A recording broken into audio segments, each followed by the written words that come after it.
Han Sung-hyun has been locked in his room for 6 months. He tried to leave, but he just didn't have the courage. The reason for this goes deeper than his weak legs. He tried hard, but it was useless. The culprits are those damned awakened people. Nobody knows the exact reason, but some people awaken abilities. When that happens, exactly 24 hours later, they are teleported to another world. To this day, few people have returned alive. You have to survive a year there to come back, and it seems time there passes 10 times slower than on Earth. Because of this, some cursed people use their remaining 24 hours to commit crimes with their powers. Since they know they're going to another world and will probably die anyway, one of these people did just that, and Han Sung-hyun's parents died in the process. His legs also died that day. Now, 6 months later, the system appeared for him too. The blue window stated that his awakened ability is called Avatar, and that in 24 hours, he would be teleported. Han Sung-hyun panicked. He couldn't walk, so he would definitely die in that other world. How could he survive 10 years there? He didn't want to, but he put on suitable clothes. Damn it, he couldn't go. Then, an idea popped into his mind. Was his ability actually any good? He tried his best and activated the avatar, making a clone appear right in front of him. It was confusing because his mind was split between himself and the clone. Seeing two perspectives at the same time made him dizzy, and the timer marking 5 minutes left him terrified. However, he looked at the clone and had a devilish idea. Isn't that guy him? What if he sent the copy to the other world? Without thinking about whether it was right or wrong, Han Sung-hyun pushed the clone into the portal, and to his surprise it worked. The clone was teleported. When the copy was in the other world, he shared senses with it. Damn, this was confusing. He couldn't control himself and his head hurt. It was like seeing two things at once. Terrified by the sensation, he decided to dismiss the clone, and suddenly the feeling stopped. He rushed to the bathroom and threw up everything. He had escaped that world, which was great, so he summoned the avatar again. It appeared, and Han Sung-hyun noticed that he was actually quite handsome. But what could he do with this useless ability? He couldn't control two bodies. Then, a notification left him stunned. The system said he completed the mission of returning to Earth alone, without using the karma shop. A new achievement was unlocked, and now he could use the dimensional portal to travel to the other world once a day. Now he had almost 2 million karma. This karma is paid according to your impact in the other world, whether good or evil. If he became famous for being a hero, he'd earn karma. If he became a big powerful villain, he'd earn it too. He wondered if the way he won was against the rules. The clone died, and when he remade it on Earth, the system understood that he had won and returned. But he didn't care. It wasn't like he did it on purpose. Han Sung-hyun decided to try the karma shop. The improvement skill seemed like a good choice and cost only 10,000 points. He was rich. The status he received was recovery. When he activated it, he felt something react in the lower part of his body. It was lower than he expected. It was his useless legs. They started to hurt, tingle, and regenerate. The reason for his reclusive life was being healed. They weren't just cured, they became strong. With the excitement, he couldn't resist. There had to be more good stuff in the shop. He decided to evolve the avatar ability. He noticed that now the clone was much more buff. And the best part, now his consciousness was divided into two distinct parts. It was literally a clone he could give orders to. Another good thing was that he didn't feel the copy's pain. I need a cleaner. Clone, you have a job, he thought. Something even more incredible happened. Now he could make 2 clones. He needed to name these guys. He couldn't just call them clones. Since he was bad with names and liked ketchup, he decided the first clone would be called Hans and clone number 2 would be called Heinz. Now they had to work. One would go to the other world to explore, and the other would clean the house and train. As for Han Sung-hyun, he would do the most important job. He would use the clone's body to go outside and overcome his trauma. When Heinz stepped out and saw the sunlight, Han Sung-hyun felt no anxiety or fear. This must be the passive effect of the avatar, the mind core skill. Each of the bodies has its own abilities. Now, it was time to see what Hans was going through in the other world. A wild animal caught his scent and decided he would make a great meal. The panther attacked quickly, and he only had his small sword to fight. Han Sung-hyun isn't good at combat, but it's much better to fight without the fear of risking his own body. With a lot of effort, Hans managed to defeat the panther. When he recovered his energy, he noticed there was a village near his location. A bald guy said his name was Malcolm and that he was the village chief. He stated that all travelers were welcome. He also said the young man must be strong to travel alone, and if he wanted, he could sleep in the village to continue his journey during the day. While they walked, the old man asked questions and discovered he was a person from another world. When Hans got to the room given to him, he felt happy to talk to someone after being stuck at home for 6 months. However, while he slept peacefully, an unknown person broke into the room. Back at the real protagonist's house, Han Sung-hyun was celebrating his new life. He was eating while Heinz trained to the limit in the room next door. When Han Sung-hyun tried to access Hans's controls in the other world, he realized his avatar was dead. But how was that possible? He was in a peaceful place. All the avatar's characteristics were sent to him, and from the memories received, it must have been that old man. He wasn't as nice as he seemed. Something abnormal happened. When Han Sung-hyun tried to connect with his dead avatar, he succeeded. Back in the other world, old Malcolm and another person were lamenting that this adventurer was just average. He had passed through the forest at night by pure luck. The level he reached was, at most, an elite skeleton. When Han Sung-hyun connected, he discovered that old Malcolm had killed Hans and turned him into an undead. Now, his avatar is a skeleton and possesses abilities of that class. Looking around, he realized this had happened to several people. They must all be tricked adventurers. A person entered the room. It was one of the guys who were at the tavern the day before. The man stared at the skeleton. Maybe he noticed something, but he just ordered the skeleton to go to the right place, along with the others. A strange force made Hans's body obey the order. He knew he could resist, but doing so now would reveal his identity. This clone has the mana affinity ability, so he could feel and understand the force controlling his body. Hans feels he can control this power. After a week of Hans being infiltrated and training, he finally mastered the dark mage's magic. He controlled one of the undead. It wasn't perfect at first. For now, Hans can only move one undead at a time. When he noticed the usual rat was nearby, he finally managed to capture the animal. He had been trying to catch the creature for a week. He killed the rat and turned it into a zombie. Now, with this, he can leave the room and explore the surrounding area. The little one begins its work sniffing around. Then it goes to that subordinate who is opening a door. It is locked with a padlock, so Hans, in the body of the mouse, thinks of following him. As soon as the door is opened, an absurd power emanates from there. Then the mouse decides to enter, but as it walks, it feels that it is getting more dangerous. Later, the complaining young man talks to another member. He grumbles to his friend that he feels his energy being drained. He also complains about the watch duty that is getting on his nerves. After hearing everything he needed, the mouse is already on its way out, and it sniffs to find another place to observe. But suddenly, something sharp pierces its body. The poor thing didn't even have time to react, and soon beside it appears someone. It was that old man, the leader of the village. He approaches the animal and realizes it was a dead zombie rat. He wonders if this happened because of black magic. As he is leaving, he comments on a place nearby where there is a lot of black magic. Approaching his two subordinates, he asks which of them was responsible for the warehouse. Meanwhile, the skeleton avatar says goodbye to his little friend Alfred. With eyes overflowing with mana, he declares that he will take revenge. Soon it is another day. The complaining young man kicks the door to where the zombies are. Irritated, he points at one of the zombies, demanding to enter the line, and he walks up to it. Once there, he punches its face, knocking the poor thing down. As if that weren't enough, he crouches down to insult it, and he grabs its few strands of hair, starting to pull. Lifting the creature's head, he recognizes who it was. The young man lets out an evil laugh, saying that now the zombie cannot react. Then he releases its head, slamming it hard against the ground. As he leaves, the man mocks when he hunted the villagers. On the ground, the zombie groans. Next, the young man approaches a woman in the same condition and claims to be the zombie's wife. What he didn't expect was that the undead would come up from behind to bite him. Startled, the young man puts his hand on his neck. He keeps ordering the zombie to obey him, but it doesn't happen. So he opens a magic circle to gain control over it. But from behind, another zombie grabs him, covering his mouth. The young man starts to sweat cold, and looking around, he realizes that all of them are approaching, ready to attack him. The protagonist's avatar stands back, as he is the one controlling them. For him, this is the beginning of revenge. At the village entrance, the other clone, Heinz, arrives saying he is looking for his brother. The men are preventing him from entering, but from a distance, the old man approaches, noticing the commotion. He introduces himself as the village chief. However, when he comes face to face with Heinz, he is startled by the resemblance. Thus, the clone introduces himself as Hans's twin brother. Meanwhile, the skeleton avatar stands before a great power. He used his brother Heinz to distract the old man and thus managed to enter the secret warehouse. Right in the middle of the room, there is a purple crystal from which energy emanated. The skeleton realizes that it is absorbing the black energy from the others, and looking around, he sees some of the undead moving.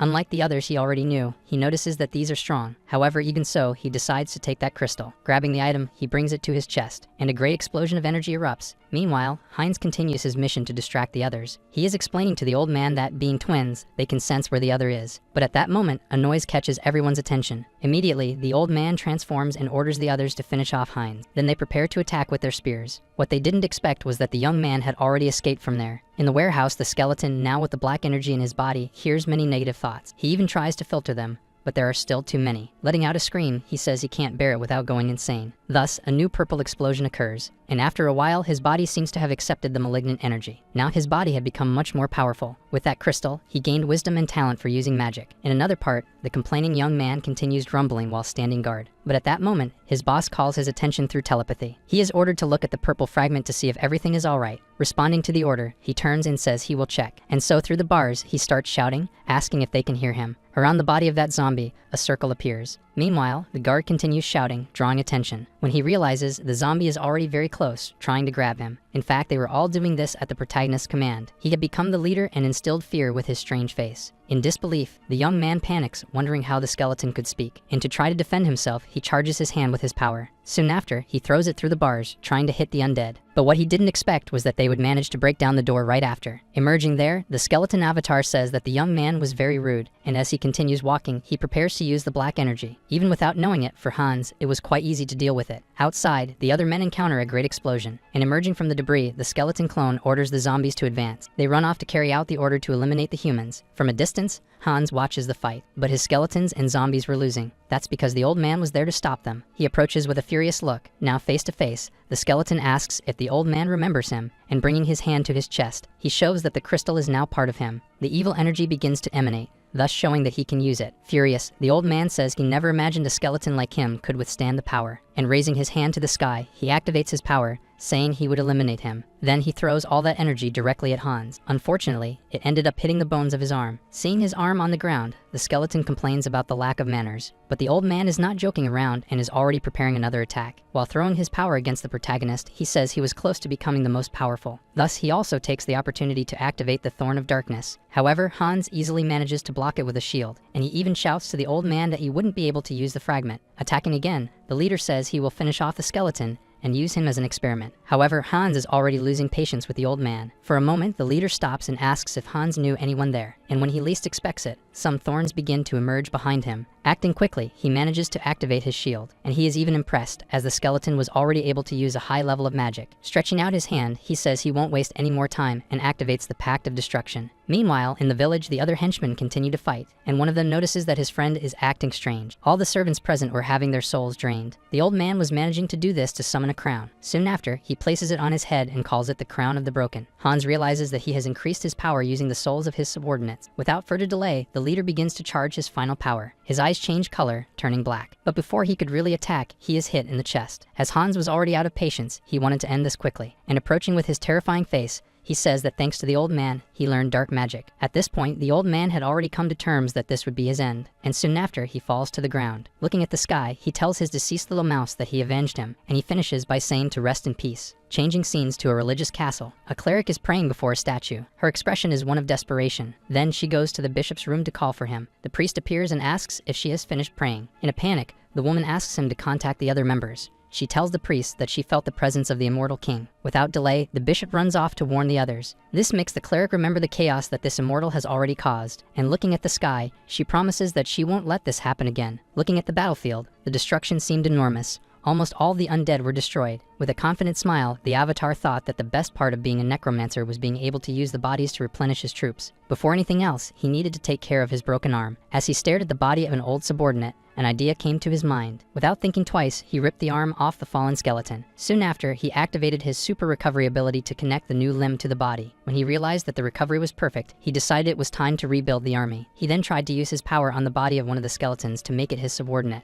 Evil wisdom guided him as he channeled the magic into the body. Using the power of the fragment of the immortal king in his chest, he continued the spell. The evil energy flowed intensely to contaminate the remaining magic in the skeleton. To his surprise, the body exploded into several pieces. Confused, Hans realized that the resurrection attempt had failed. He then turned to the bodies of weaker zombies and skeletons. After a few attempts, he finally understood how to reanimate the dead. Looking at the old man's body, Hans planned what he would do next. To extract information, he tried to turn him into an undead. During the process, something unexpected happened. Surprised, he realized that the old man's body had no soul. In the man's chest, he found a magical extraction circle. Even without a soul, he decided that he could still use the body in his plans. He then created an elite undead with consciousness and fighting power. He channeled his evil energy to contaminate the magic of the body. With the remaining thoughts, he planted a new ego in the corpse. His eyes shone with power as he completed the spell. Reborn, a dark mage rose, awaiting orders. Hans named the new servant Malcolm and demanded obedience. With a punch, he tested his loyalty, and Malcolm simply agreed. The protagonist decided he would torment the servant for his crimes. Called by his master, Malcolm responded with total enthusiasm. Suddenly, Hans noticed Malcolm's staff and found it very cool. He took the item for himself. He was now the new master of an army of bones. In the midst of the horde, he noticed that the zombie from before was there. He remembered that this zombie had helped in the revenge against that enemy of the village. To thank him for the help, he placed his hand on its head. Seeing the village in flames, he wished that the zombie could rest with his family. Returning to the land, Han was home, satisfied after a good meal. Curious, he took out his phone to check the price of gold. He remembered that the witch's village was full of treasures. Excited to see the spoils, he decided to summon Hans. In a flash, the skeletal avatar appeared right in front of him. Hans's evil energy oppressed Han, who was paralyzed with fear. In a panic,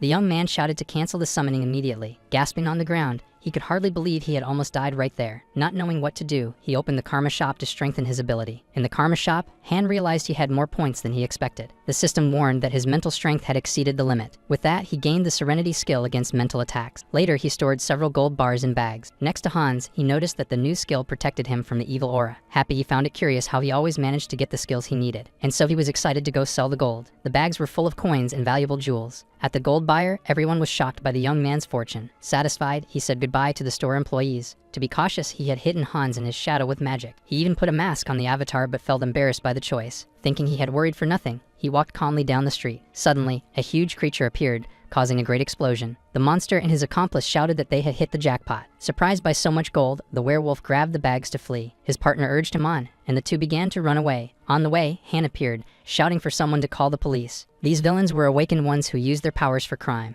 The protagonist remembered that there were guardians to protect civilians. The scene made him recall the explosion that marked his life forever. With a punch, the werewolf threw him to the ground violently. Fallen, Han thought that the guardians would soon track down the criminals. Trembling with fear, he felt powerless for not being able to do anything. The villains fled, certain they had time before help arrived. Worried, they searched for their partner, who should have been there. They found her lying on the ground, and the werewolf shouted her name. Desperate, he asked what had happened, and she pointed to the shadows. From there, Hans emerged, and the villain realized he was not a guardian. Although Han could do nothing, something changed. Shadowy hands emerged from the ground, catching the villains by surprise. Unlike Han, Hans could fight. A group was rushing, following the orders of a man. One of them was the leader of the guards, and they ran to catch the bandits. But when they arrived, they were shocked by what they saw. The villains were already defeated, leaving them confused about what had happened. With the werewolf already out of strength, they questioned who had faced them. By the way the enemies were sprawled out, the fight seemed recent. Then the guard ordered everyone to search the area immediately. On the ground, a trail of dark shadow quickly moved away from the location. The shadow connected to Han's feet. Outside, he stretched, feeling a great relief. Walking down the street, he commented that this situation was good for relieving stress. The scene shifts to Han's second avatar. He is excited, celebrating because he has finally reached his destination. Thus, he confirms that Malcolm's information was indeed correct. Confident, he announced his official debut in this new world. The place seemed strange, quiet, and empty. Walking through the streets, he wondered why the city was deserted. He even got irritated because no one cared about outsiders there. On the other side, he saw a man intimidating a young girl who was begging for time. The collectors demanded payment of 2 coins in just 3 days. Finding the scene cliché, he decided he would not get involved. But as he was passing by, the young girl was pushed, bumping into him. Startled, she apologized repeatedly, and Heinz interrupted her. Realizing he needed a guide, he asked if she knew the city well. Confused by the question, the young woman asks who he was. With a smile, he showed 2 coins and introduced himself as her future boss. Shocked, the girl accepted the coins to pay her debt. Already at night, the girl pointed to a large house, saying it was a good lodging. With a smile, the young woman named Diana asked if he liked the place. After learning about the debt, Heinz paid the girl and arranged a meeting for the next day. Lying down, he reflected that even though he had been deceived, he was doing a good deed. The bed was too uncomfortable to sleep. Hearing sneezing sounds, he went to the window to check. When he did this, he noticed that Diana was outside. She was happy to see him and greeted him. At breakfast, he asked her not to wait for him so early the next day. The girl agreed and called him a strange name, leaving Heinz irritated. Soon after, she pointed to the bread on his plate, asking if he was going to eat it. Our hero gave her the food, making the girl happy. The town they were in was Azanthu, a small village in the kingdom of Telia. As he was pulled by the guide, Heinz thought the place looked like a typical medieval town. On the wall, Heinz found a strange symbol scattered throughout the town. He commented that it didn't look like paint, and the girl said it was red liquid. Thoughtfully, Heinz said he didn't really believe that. Out of nowhere, Diana asked if he had eaten deer soup the day before. In her explanation, she said she knew because her sense of smell was very good. As they walked, the guide explained that the symbol belonged to the Varkolek organization that controlled the place. The girl was about to explain more, but suddenly she froze. Finding it strange, Heinz asked what was wrong, and she said it was the smell. Meanwhile, she remained still, focused. Excited, she shouted that it was the smell of fresh bread. Heinz even said that she had just had lunch, but she replied that she could hold on. The smell seemed to be coming from a dark alley, and soon after a person appeared, leaving red trails. Days later, the hero was waiting for Diana, worried about her delay. Suddenly, one of the collectors approached, calling him brother. The collectors got close to Heinz, saying they needed to talk. To avoid problems, the protagonist offered some silver coins. With a smile, he said it was to help maintain order in the town. At that moment, he noticed that one of them had the Varkolak symbol around his neck. He remembered Diana warning him to be careful with them. As they left, the men commented on the capture of a child. In shock, Heinz thought it could be Diana. Without hesitation, our hero drew their attention. He was already ready to fight if necessary, so he told them he was curious about something. But at that moment, Diana appeared calling for him. Curious, the collectors asked what he wanted to know. Nervous, Heinz made up that he wanted to know if the money was enough, and then he handed over the pouch with the rest, saying they could take everything. To disguise, he shouted at Diana for being late for the meeting. With a face full of anguish, Diana told him that her younger brother had disappeared. She even cried, saying he was getting better thanks to the food, but had now vanished. The protagonist remembered the collector's conversation and realized that the child was her brother. When Heinz told her about the conversation he overheard, the girl panicked. The avatar tried to calm her down, saying he would pay the ransom if necessary. Desperate, she said that what they really wanted was the fluid of life and not money. Confused, the hero asked why they would want that. The truth was revealed.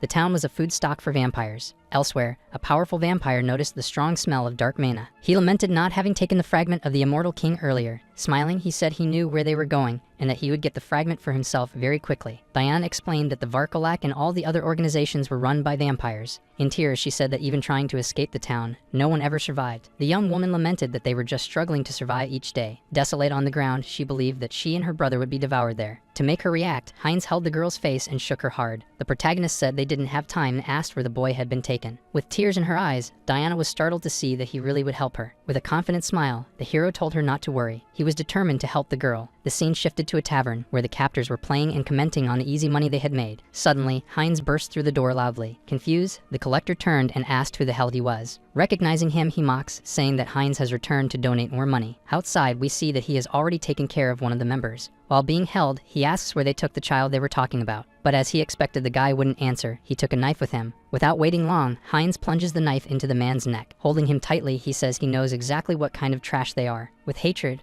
our hero shouts that they are just trash. After taking down the first one, he warns that there are still 2 left. The other collector advances, irritated that Heinz is causing trouble. Confident, the protagonist prepares, recalling his skills. The other thugs from the tavern join the fight and attack him. One of them tries to hit Heinz from behind, but something goes wrong. The man is shocked to see that the blade cannot pierce him. With a punch, the protagonist takes down the second thug. Mocking, he reveals that he is wearing a stab-proof vest. The last collector advances with an axe, ready to attack. To the man's surprise, a magical barrier blocks the blow. Shocked, the man is hit by Heinz, who finishes off the third thug. The protagonist feels relieved to have brought several magical tools. Looking at the bodies, he comments that it was too easy. Suddenly, more thugs appear, drawn by the noise of the fight. Surrounded, the hero laments that his big mouth has gotten him into trouble. The fight continues, with Heinz counting each enemy he takes down. Breathless, he stands among the defeated, surprised by so many men. Wounded in the shoulder, he admits that he lost count in the chaos. His recovery ability kicks in, healing the wound instantly. With his foot on one of the thugs' faces, he demands to know where the captured boy is. The man on the ground threatens him, saying he will regret everything. He warns that his boss is coming to end Heinz's life. Thanking him for the information, the hero prepares to finish off the man. The scene shifts to a room where a silhouette asks for Aaron. Crouched in the corner, little Aaron begs for his life. To calm the boy, Heinz says that his sister sent him to save him. Outside, a bat flies around the place. The creature lands on the window, watching them. A powerful voice echoes, questioning who dares to touch his food in the restaurant. With sharp claws, the vampire's hand emerges as he complains about the interruption to his meal. Emerging from the shadows, the creature stares at them, leaving Heinz frightened. The vampire threatens the two, saying they know what happens to those who challenge him. Protecting the boy, Heinz says he is just a stranger who was robbed by his thugs. Finding the story boring, the vampire creates a red sphere, saying he prefers boys as a meal. Then he unleashes his power, surrounding the two. Without wasting time, the protagonist grabs Aaron and shouts for them to run as fast as possible. Then, with fire on his body, he grabs the vampire, determined to eliminate him to protect the siblings. Taking advantage of the time he gained, he tells the little boy to flee. Impressed, the vampire comments on Heinz's speed. With a wicked smile, he advances, saying it will be a good warm-up. The protagonist tells Aaron to run and not look back, no matter what happens. Heinz tries to attack, but the vampire easily holds his sword. In a swift motion, the creature pierces him in the shoulder with its claws. Even wounded, he realizes that the difference in strength between them is very large. The vampire enjoys himself, saying that if he weren't playing, he would have already eliminated him. Not giving up, our hero tries a punch, but it is easily stopped. The vampire mocks, saying he will have to scrape his bones before eating him. Holding him high with his claws, the vampire declares the end of the resistance, and then prepares to bite, saying he will pay the price. With a magical item in his mouth, Heinz decides that if there is a difference in strength, they would end their lives together. An explosion of fire envelops the protagonist's body. The creature is startled to see that Heinz had a hidden fire magic tool. The protagonist reveals that he got the idea when he saw the alcohol spilled on the floor during the explosion. With a magical tool in hand,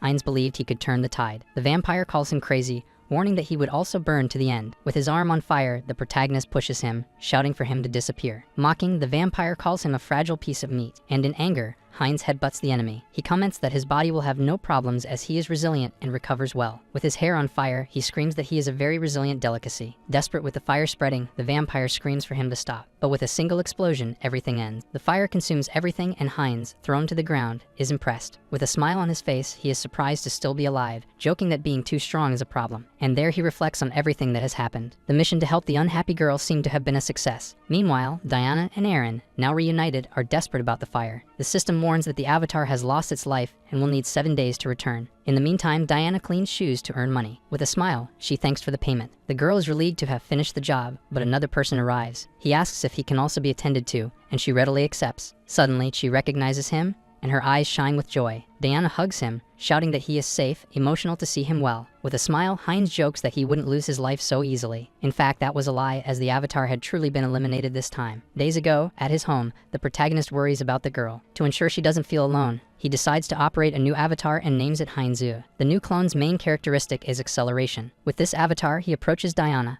hoping she won't notice the switch. And the girl truly believes he is the same as before. This is because the essence of his soul remains the same. Worried, Diana warns him that the vampires will hunt him relentlessly. With a smile, he reassures her, saying he has everything planned. He believes that with the power of the immortal King Hans, the vampires will not be a problem. In the room, Heinz realizes he needs to wait 10 days for the interdimensional transmission. Meanwhile, that bat approaches, transforming and attacking him. The vampire grabs him by the neck, accusing him of the chaos in the city. The creature claims that the traces in the forest lead directly to him, leaving Heinz terrified. The vampire wonders how an outsider is in the territory of one of his vampires who lost their life. With no strength to react, Heinz realizes he is facing another powerful monster. The vampire is intrigued as he does not sense any dark magic aura or smell of his relative. Held captive, Heinz tries to pretend to be confused, saying he was sleeping and knows nothing. With a wicked smile, the creature doubts his words and prepares to act. Thus, it bites his neck. After tasting the liquid, it steps back while Heinz feels pain. The avatar is being transformed, and even the system warns of the alteration. Now transformed, he gains a new lineage ability, while the vampire repeats the question. Using his authority, the vampire pressures him about the challenge oath, while his healing ability evolves. Feeling the red liquid forcing him to obey, Heinz bows and responds to Lord Wurak that he is just a traveler. However, with a smile, he thinks he can simply ignore that instinct. His mind core ability acts as a filter, blocking the submission instinct. Suspicious, the vampire turns, telling Heinz to follow him, as they have something to do. With the plan in action, the protagonist decides to accompany him to gather more information. The scene shifts to the Varkoslak clan headquarters. Inside, other vampires greet Lord Wurak, while Heinz follows closely. Other vampires comment on Heinz,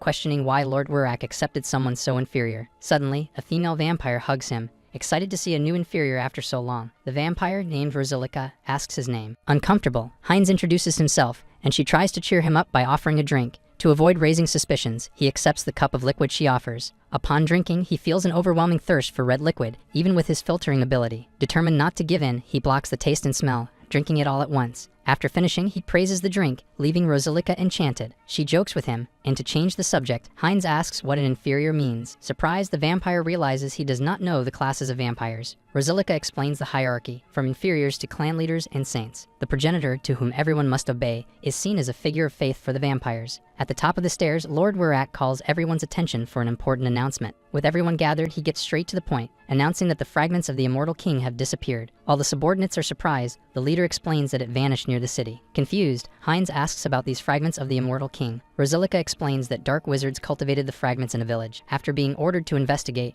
Rosilika and Heinz walk through the city. Under a parasol, he feels weak in the daylight. Rosilika complains that bringing their fragments here was useless. Surprised, Heinz asks if they also have fragments stored. She confirms, saying that the plan was to merge them. Seeing a chance, he believes that only one vampire keeps the fragment. Grabbing Rosilika, he asks where the fragments are hidden. With a laugh, she mocks him, saying that someone like her wouldn't know. Later, while talking to Diana, she says that she might know the location. He is surprised, but the girl confirms that she really knows where the fragments are. That night, they stop to eat and Heinz questions the girl if what she said was true. The girl confirms, but says she is not absolutely sure. She recounts that a year ago, she worked cleaning a tomb. Every Friday, members of the Varkolak visited the stone chamber. Inside the place, she always felt a terrible and malevolent smell. Intrigued, he says it's worth investigating this lead. Thanking her for the information, he asks the two to stay hidden. But before, Diana holds his hand and comments that his smell is different. With a smile, he says that her nose cannot be fooled and shows his teeth. Shocked, the girl realizes that he has transformed into a vampire. Worried, she holds his hand, offering help. With courage, she says that he can drink a little of her red liquid. She warns him not to overdo it, leaving the protagonist speechless. Irritated by her boldness, he flicks her forehead. Heinz asks her to stop talking and just tell him the location. In a cemetery, a scream is heard. Inside a chamber, a wounded man is threatened by a vampire. This was Tyapol, and he challenges the young man to strike him with the sword to gain his freedom. Even weak, the man struggles to lift the sword and fight. With a scream of fury, he charges to attack the vampire. The creature easily stops the blow,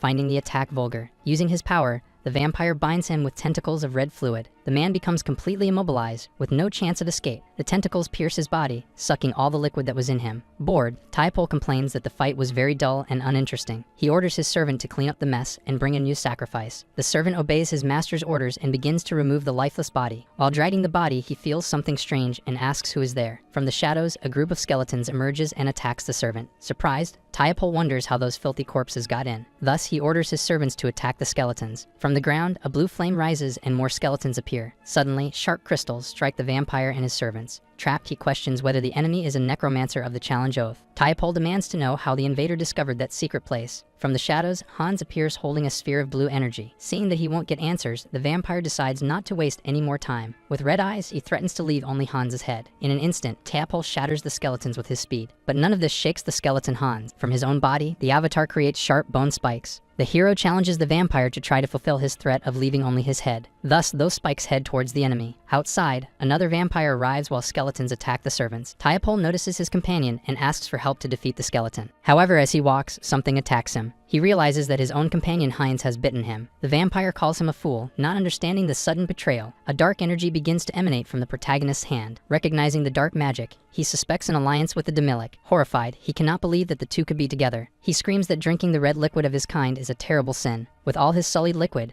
the vampire falls to the ground. Heinz says that mental corruption does not work on him. By drinking the red liquid, he gains the ability of fluid magic. He could break the barrier, but there isn't enough time for that. With no other option, he decides that he will crush it. With a powerful attack, the sarcophagus shatters in an explosion. Looking inside, the two avatars find what they were looking for. There was the second fragment of the immortal king, pulsating with power. Hans prepares to absorb the power of the second fragment. A wave of negative thoughts hits him with full force. Even with his mental filter, the energy of the fragment is too much. To resist, the protagonist focuses all the power of his clones on Hans. Wirak arrives and wonders if it is already too late to intervene. Seeing a figure in the sky, he orders his men to attack. Hans is hit directly but continues holding the energy. With a counterattack, he launches a blast of power at the vampires. Wirak observes the scene, shocked by the imposing form of the skeleton. The system alerts that his regeneration has evolved into immortality. With the new power, Hans evolves from Demilic to Arch-Lich. Nearby, a knight sees the purple smoke and finds the occurrence strange. His servant recognizes the location as the city of Azanthu. Upon touching the ashes, he decides to return and report the phenomenon. He realizes that this is not ordinary ash, but something more sinister. Amidst the destruction, Wirak recognizes a sign of the immortal king. Impressed, he notes that the enemy's power has increased tenfold. With the fragment, Hans becomes an Arch-Lich and gains new abilities. He now possesses evil wisdom and forbidden knowledge. The avatar inherits all the secrets and knowledge of dark magic. Hans creates a purple smoke and disappears, leaving the vampires confused. Wirak wonders what the plan behind that trick is. Before they could retreat, a shadow attacks one of the vampires. Shocked, Wirak sees his servant being violently thrown away. Worried, he questions whether this is the power of the Arch-Lich. Suddenly, dark spikes pierce Lord Wirak's body. Wounded, he screams in pain as Hans says he is quite strong. The avatar calls him a bag of red liquid, leaving Wirak irritated. The vampire wonders how Hans endured the evil of the fragment. He reveals that he is not alone, and Heinz's shadow appears to bite him. Thus, the two avatars manage to eliminate the leader. The system alerts that his lineage has evolved to the pure class. Now stronger, he plans to devour other vampires to evolve. The remaining vampires flee, unsure of what to do after the defeat. They lament the loss, saying that the opponent was too strong. Pirita feels the magic in the air, noticing the great power of the enemy. With the sun rising, they decide to retreat and call for reinforcements. Far away, one of the human henchmen flees desperately. Hidden, he curses the vampires for being easily defeated. Suddenly, Hans's shadow appears and grabs one of his arms. Hans stays in the city to deal with the rest of the Varkolak members. Meanwhile, Heinz has hired merchants to take the brothers out of the city. On the way, he prepares 2 steaks in a frying pan. The brothers are amazed to see the special steak ready. Happy, they thank him and say the food is delicious. He realizes that now, far from danger, they are much happier, and thus he confirms with Diana the address of her uncle in Lapis. The girl feels insecure, but Heinz tells her not to worry. He thinks that if everything goes wrong, he can give them good money. With a smile, he realizes how much he has changed since arriving there. Lost in thought, the brothers call him back to reality. Worried, Diane asks if he is low on red liquid. He laughs and says he is fine, as he has already fed on the vampires. Meanwhile, Hans transforms the bodies of vampires into undead. The avatar opens a portal and sends his new creatures inside. With his new powers, he thinks of creating a subspace on Earth, but he did not expect that some vampires would appear. They are very angry and question why he is still in the city. He introduces himself as Ovor and asks if Hans is part of the challenge oath. With a smile, the protagonist confirms. Ovor accuses him of stealing the fragment and destroying the hideout, and soon after he draws his scythe, ready for battle. With a shout, the vampire charges, declaring that Hans will end here. He attacks with his scythe, but our hero escapes just in time. Suddenly, he emerges from the darkness on the ground. The avatar moves quickly, dodging the blow by a hair's breadth. Seeing his power, he realizes that a pure one is not an easy opponent. Suddenly, a red barrier forms around the area. Ovor warns that the clan's mages have already set a trap. Hans knows he can break the barrier, but he needs time. Attacking again, the vampire says he will crush his skull and take the fragment. With no way out, the skeleton says he has only one option left. With a dramatic speech, he declares the elimination of the vampires. To escape, the avatar decides to make a villainous exit. Before being caught, Han cancels the summoning and Hans disappears. Confused, the vampires find the scene pathetic and nonsensical. Suddenly, silver arrows fall from the sky, killing the clan's mages. Ovor recognizes the weapons as the sacred arrows of the paladins. One of the servants warns that the situation has become even more complicated. The paladins of the Church of God have surrounded the tomb and are advancing. Irritated, he realizes that the Lich delayed them on purpose and vows to eliminate the skeleton. Back in his apartment, Han celebrates that his avatar survived. Han remembers the embarrassing speech his avatar made. With a red face, he screams in shame, unable to believe what he said. He throws himself on the bed, brooding over that cliché villain speech. He wonders why he said that, thinking he has gone crazy. Upon further reflection, he admits that he felt a bit proud. After all, he faced vampires and saved a girl in a city, and that made him feel like a hero. Stretching, he decides to check his karma points, and thus he accesses the shop, hoping for a great reward. Shocked, he sees that he has over 700,000 karma points. He believes that causing discord between the wizards and the vampires help. With so many points, he decides to enhance his unique ability. A blue light surrounds him, and the limit for summoning avatars increases. Curious, he wonders if the new persona ability is like the mental core. With a smile, he laughs, satisfied with his new acquisitions. The persona ability uses an avatar to contain his emotions. Han understands that the system has given him the ability he needed. The memories of the other world make him reflect on his life. Trapped in his room for 2 years, he felt disconnected. For him, everything was just a game, far from real life. In reality, he was still isolated in his dark room. With a serious look, he faces the reality he has long avoided. But now all the negative emotions he suppressed have come to the surface. He turns to his avatar and calls it by name. He decides to transfer all his bad feelings to the avatar. After the process, he feels revitalized, but not empty. Worried, he wonders if Hans will be okay with his emotions. The avatar says that pain and despair no longer bother him. Surprised, the protagonist notices that the avatar's tone of voice has changed. Hans laughs and wonders if an avatar with emotions will have a personality. Suddenly, Han hears a loud explosion coming from outside. Startled, he wonders what is happening in the city. From the window, he sees smoke and fears it is another villain attack. He tries to convince himself that it is not his problem, but he seems tense. Hans confronts him, asking if he needs a reason to fight. With a confident smile, the avatar approaches its master. After transferring the emotions, he realizes he was just avoiding himself. He admits that deep down, he wants to eliminate villains, but lacks the courage. In a chaotic world, the lawless are everywhere. With a new mask, the avatar declares that he will become the law. Elsewhere, 2 guards complain about the terrorist attacks. They wonder why reinforcements have not yet arrived. Watching from afar, the avatar notices that the faction's villains have united. That's why he decides he won't leave empty-handed. The spheres in his hands open, revealing a giant blue eye. The avatar sends the magical eyes to watch over the darkness. They float through the city, searching for hidden sinners. In an alley, a man asks for an ashtray while smoking. It turns out these guys were going to use a boy as an ashtray. One of the magical eyes observes the scene closely, unnoticed, as the boy pleads for them to stop. In a house, a woman and her child are threatened by a man. A magical eye watches the aggressor about to strike with a belt. Elsewhere, a thief breaks a window to invade a store. The magical eye observes the criminal filling his bag with items. With his eyes everywhere, the avatar sees all the crimes. Suddenly, Hans appears and grabs the thief by the neck. The avatar also attacks the aggressors, causing overwhelming trauma. He appears to the men in the alley, ready to punish them. The avatar threatens them, telling them to remember that day. He also threatens them, saying that if he becomes evil again, they will meet in the darkness. And so they all learn a lesson. Getting used to his new power, the avatar desires even more. Surrounded by his watchful eyes, he decides he needs to clean the city more. With overwhelming power, he vows to purify the place. Satisfied, the avatar celebrates having cleaned the city all night long. He realizes that the Eye of Darkness has clear limitations. The power of the eye weakens with light and needs a new method. Unable to use the undead, he wonders what to do. Seeing some pigeons, he gets the idea to turn them into servants. A pigeon feather inspires him to create an invisible and mobile eye. Thus, he decides to use familiar magic to control animals. Hans tries to use the magic, but something seems to be going wrong. In an ancient goblin lair, he cannot control the pigeons. He realizes that by reducing the magic, the infectivity weakens. Frustrated, he understands the pain of programmers. After adjusting the magic, he wonders if it finally worked. Suddenly, the cute cat from before transforms into a 4-eyed creature. Even after 3 weeks, he still hasn't achieved a good result. With his last test subject, he hopes that this time it will work. Irritated, Hans tries to hold the pigeon and adjust his magic, and so he casts his magic in its final version. Relieved, he holds the pigeon, believing he has succeeded. Pouring his magic over it, the bird flies before he even expected. The bird joins other pigeons, appearing normal on the outside, but when it gets close to the others,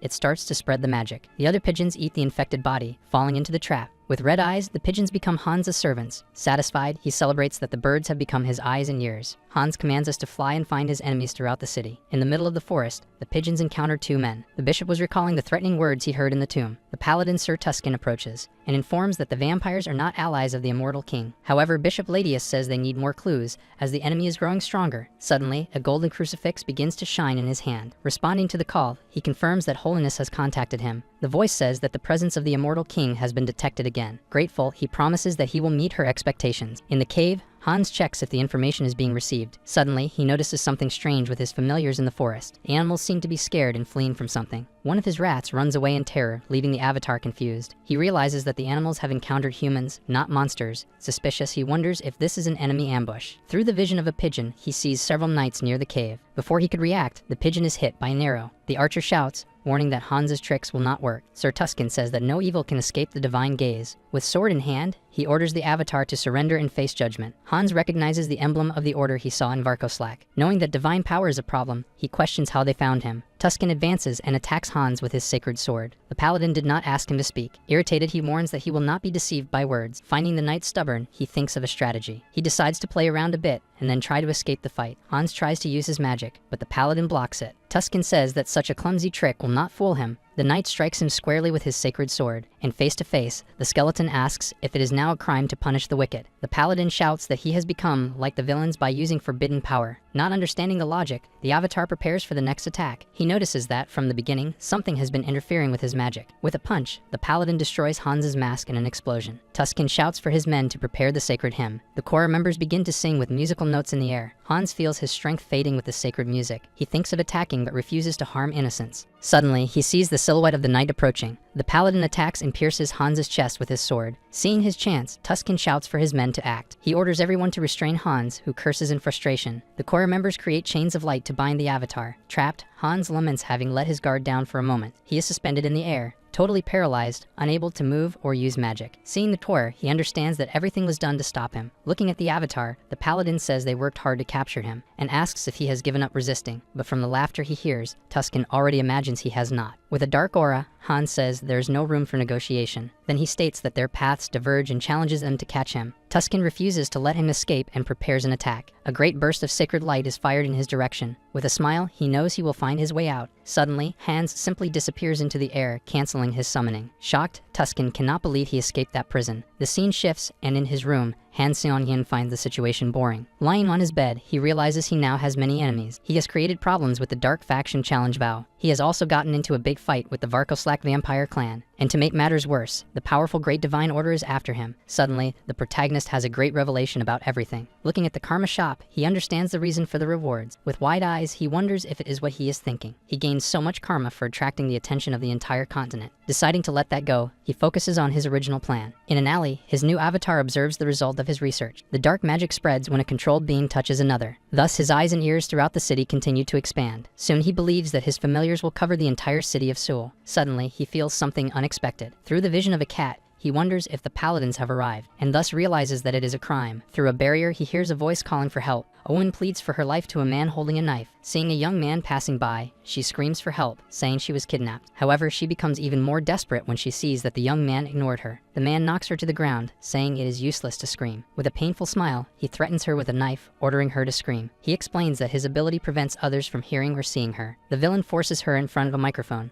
telling her to scream louder. With the knife raised, he says her voice will be a great addition to his collection. Suddenly, the studio wall explodes with a loud bang. Startled, the man sees Han's avatar there, commenting on his ability. The avatar states that his ability is sound suppression and invisibility. With a threatening look, he warns that the trick doesn't work on him. In a panic, the villain uses her as a hostage and asks how the avatar got in. The villain threatens that if the avatar gets closer, the woman will lose her life. But our hero saves her using his magic, and the enemy acknowledges the ability. Furious, he screams that he dares to steal his prey, and that he will eliminate both. The criminal lunges to attack, but his knife hits nothing. Trapped by shadows, the avatar says he has done this before. He states that he will check the man's past. Using necromancy, the avatar sees the villain's cruel memories. Upon seeing the crimes, he concludes that the man is a serial criminal. The protagonist sentences him to destruction, and the villain screams in pain. Saying that losing his life is too little, the avatar makes him suffer with his power. He decides to transform him into an undead to use on Earth. With a cruel method, all the red liquid from his body is drained. The transformation turns him into an intermediate undead, a chaste. The avatar sends him through a portal, saying he will be quite useful. Looking at the woman, he decides to call emergency services before leaving. Later, the place fills with police officers and reporters. There was Park Han-chul, the head of the Criminal Investigation Division. An agent informs him that the victim was the serial criminal they were looking for. He says a return killed him, as they found dark magic at the scene. Park Han-chul gets irritated as he doesn't like the idea of a vigilant. To him, these heroes are dangerous,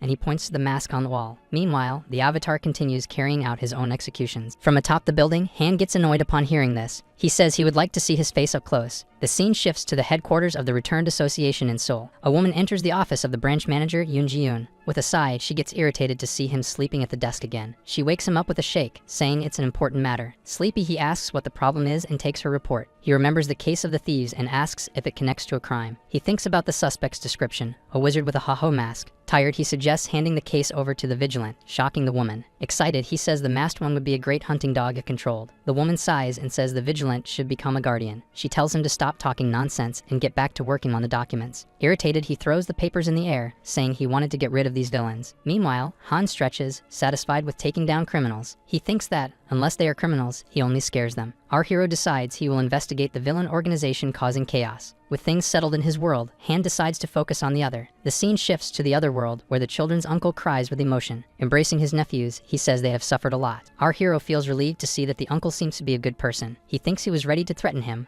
but it wasn't necessary. The uncle thanks him for bringing the children, and Heinz says it was his duty. With tears in her eyes, Diana thanks him for everything. She hugs him tightly, thanking him while crying a lot. He comforts her, saying he will visit her and asks her to take care. The girl says she was afraid of his change, but now feels relieved. Surprised, he wonders if the change is because of the persona ability. The ability gave Hans negative emotions and an exhibitionist side. Meanwhile, Heinz, focused on lies, gained a calm and cold personality. Curious, Diana asks where he plans to go now. Looking at a church, he says he will go on a pilgrimage. Heinz arrives in Thalaria, the capital of the kingdom, with a single goal. The capital is the seat of the goddess's church and the largest temple there. In an alley, he makes sure no one is around. With a blue energy, he summons his fourth avatar. The new clone is named Heinlich and has the spirit of the warrior. He then says that a vampire cannot stay there and hands over a bag. In the temple, Heinlich approaches, called by a priest. He throws a bag full of gold onto the table, shocking a priest. The clerics are astonished, and he claims it is all his fortune. He wishes to dedicate everything to the goddess and become a sacred knight. Han reflects that his other avatars were creatures of darkness. This time, his avatar will be a respected knight of light. Heinlich shows his strong desire to join the order. Instructor Marco says he will train him to be a great knight. The priest states that they cannot accept a stranger just for the donation. Laughing, Marco tells the priest not to worry about that. He explains that the wicked always reveal themselves during training. With a confident smile, Heinlich replies that he will surely show it. Training begins, and the avatar is already exhausted, asking for water. He tries to lift a heavy stone ball, finding the task insane. It has been a month since he started the grueling night training. Our hero realizes that the order is a bunch of muscular and crazy men. With a shout of effort, he continues lifting the enormous weight. An instructor yells at him, saying he forgot to pray during training. The man orders him to concentrate and start chanting his prayers. While praying, the instructor shouts for him to focus even more on the exercise. The rule is that they must pray to restore their broken bodies. The instructor forces him to do one more exercise, shouting, "Oh goddess." He admits that, despite everything, the training method is quite effective. One of the knights asks to be hit harder on the back. Seeing this, he wonders if they need to train in such a strange way. From above, Marco comments to another that recruit Heinlich is impressive. They notice how his body is already strong, even before the baptism. Feeling the gazes, he becomes uncomfortable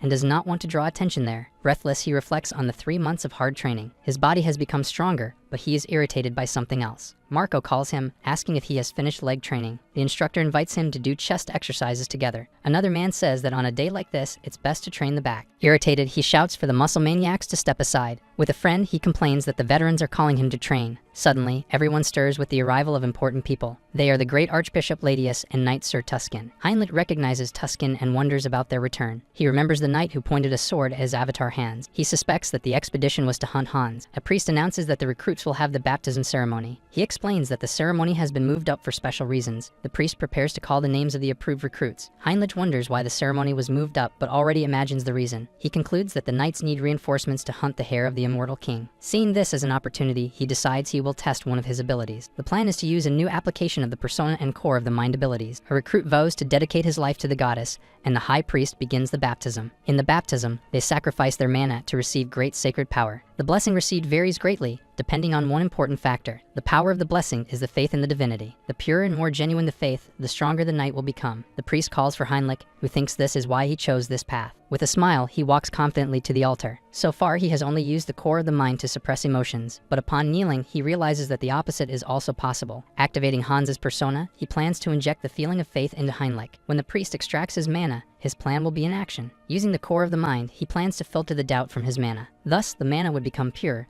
the very essence of faith. To absorb the blessing to the fullest, the protagonist uses all his avatars. All the mental strength of the clones will be focused on Heinrich. The high priest is startled by the immense amount of sacred power. A great explosion of golden light erupts from Heinrich, shocking everyone. The other recruits scream, unable to believe what they are seeing. The sacred energy rises until it reaches the head of the goddess's statue. The priest calls him Sir Heinrich, impressed by the power. He says that Heinrich already has the level of a priest due to his great faith. With a smile, he asks him to keep up the good work. Heinrich gains a new ability and feels relieved that his trick worked. However, with a smile, he realizes that the plan did not work 100%. He understands that the divinity of the church is more of a system than a god. He remembers the strange feeling he had during the baptism. He describes the feeling as something close to curiosity. Before the statue, he thinks that this power should be used for good. In another room, Ladius is frustrated by the lack of clues about the hair of the immortal king. Tuscan says that support from the kingdom is difficult because of the vampires. He explains that the friction between the clans has hindered the search for Hans. Ladius understands that the kingdom is using the lack of progress as pressure. With a sigh, he tells Tuscan to dismiss the extermination squad. As he leaves the room,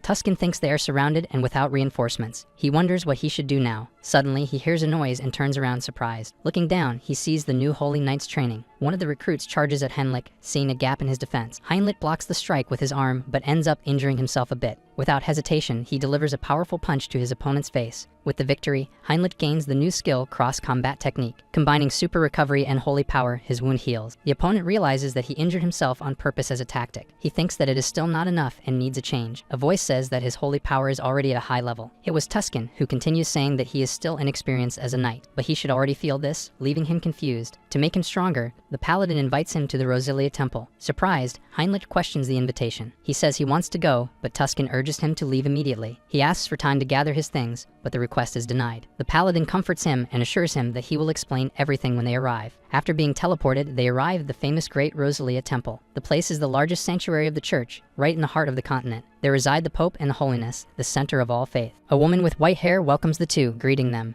Tuscan thanks the Holiness, and Heinrich is excited about the opportunity. With a smile, he thinks that this is the perfect place to evolve. He plans to grow in the light, leaving the dirty work to others. The scene shifts to the masked avatar, who confronts the villains. On his phone, he sees news about the vigilant Mask Haho. Unintentionally, he has become famous for his actions. Our hero thinks that despite everything, there was something strange about it. Whenever he was about to take down a criminal, they mentioned a society of divine retribution, so he decides that while he eliminates them, he will investigate. In the city center, Hais the vampire thinks about accumulating gains. He reflects that it would be a good idea for the masked one to negotiate items to attract who he wanted, so he goes to a game store to make the transactions safely. Upon entering, the owner welcomes him, and he quickly shows the bag with items. However, the man says he is not interested in anything he has there. Showing his gold coins, Hais says he thought they would accept them there. Those were actually badges from a group that was defeated by the masked one. And with a serious look, the avatar asks if the young man is not interested. In response, the man tells him to go to the back doors. Upon opening the door, he is welcomed again. The negotiator asks if he wants to sell something. Taking the bag, Heinz wants to know if he can be paid in something other than money. Examining the badges, the man wants to know what exactly he wants in return. With a smile, he says he wants a winning lottery ticket. He believes that cash is useless if he cannot spend it. What he really wants are things that Han in his world can convert into money. The man talks about the commission, and the protagonist asks the amount. Upon learning of the prize of 6 billion and 100 million, he asks for 2 more tickets. The man says that the amount paid is not enough, but he does not worry. Saying he has many assets, he invokes something with a blue light. Gold bars are thrown onto the counter, and the man is shocked. Grabbing the avatar's arm, he asks who he is, but Hais pulls his arm back and tells him to finish the negotiations quickly, as he did not come there to chat. Startled, the man apologizes and assures him that he will finalize the deal. And at that moment, the vampire realizes that he can really smell the red fluid. Approaching the man, he says that they will be seeing each other a lot from now on. With the tickets in hand, he celebrates the dream of winning the lottery. He thinks it would be good to have subordinates to take care of these things. He decides to enjoy the night and walks down the busy street. Before, the street was dangerous, but now it is full of life again. He feels satisfied to have been responsible for the peace of the place. Suddenly, someone approaches, asking where he is from. Surprised, he turns around, not understanding how someone got behind him. A young man says he just wants to talk, leaving the protagonist confused. Irritated, he accuses the stranger of being weird for approaching like that. The young man asks if he is a vampire, and the avatar becomes alert. With a smile, the young man reveals he is a level 6 vampire. The vampire asks for his name, leaving the protagonist tense. He introduces himself as Heinz and mentions he hasn't returned to Earth in a long time. Our hero is startled by how easily he responds to a stranger. The vampire calls him a rookie and prepares to introduce himself. He introduces himself as Gamma, from the organization Pact of Red Liquid. The avatar is surprised, and Gamma says they need to unite to survive. Curious, the avatar asks about the level he had mentioned. To explain better, Gamma takes the key to his car. A red car appears, and he invites him to get in. Upon accepting,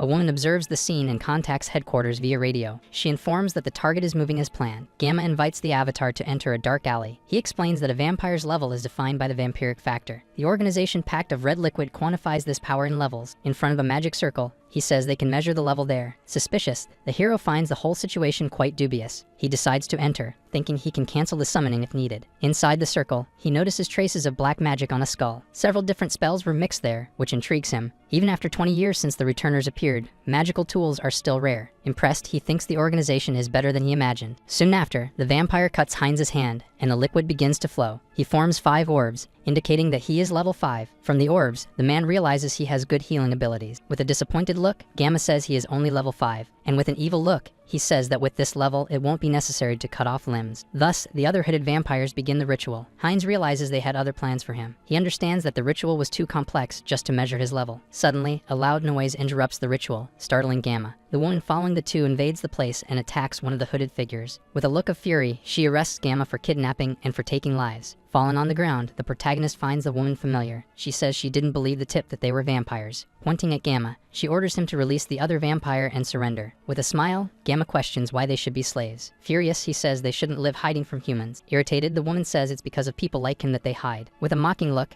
Gamma says that's just her opinion, and he comments that her companions also thought like him. Suddenly, one of his partners attacks the other member. The other agent yells at Mignon, not believing the betrayal. With a final blow, the vampire is defeated by her own colleagues. The traitor explains that in the other world, he was a powerful lord. Now he lives in a basement and works as a nightclub security guard. He says not every vampire lives comfortably like she does. Jin Saran questions him about kidnapping vampires and rebelling. With a smile, he says they found a way to become stronger. He reveals a quick method to increase the power of vampires. Shocked, she accuses him of tampering with what is forbidden by them. Gamma asks where she thinks the kidnapped vampires went. Horrified, she accuses him of creating crazed vampires for red liquid. To our hero, this action was the same as humans eating humans. But vampires do this because when they devour another, their powers combine. Out of control, they become monsters thirsty for red liquid. Gamma says they discovered how to purify the red liquid and avoid this, and they will be great materials for his research. The protagonist understands the true function of the magic circle. It wasn't to measure levels, or rather for something more sinister. The circle transformed vampires into a drug without side effects. The traitor demands his promise, saying he fulfilled the agreement. Gamma hands him a small red pill as promised. The man swallows the pill and begins to scream in pain from the transformation. Surprised, he sees his body change and his power increase rapidly. Wanting more, he grabs Jin Soran by the neck tightly. The traitor demands more of the drug,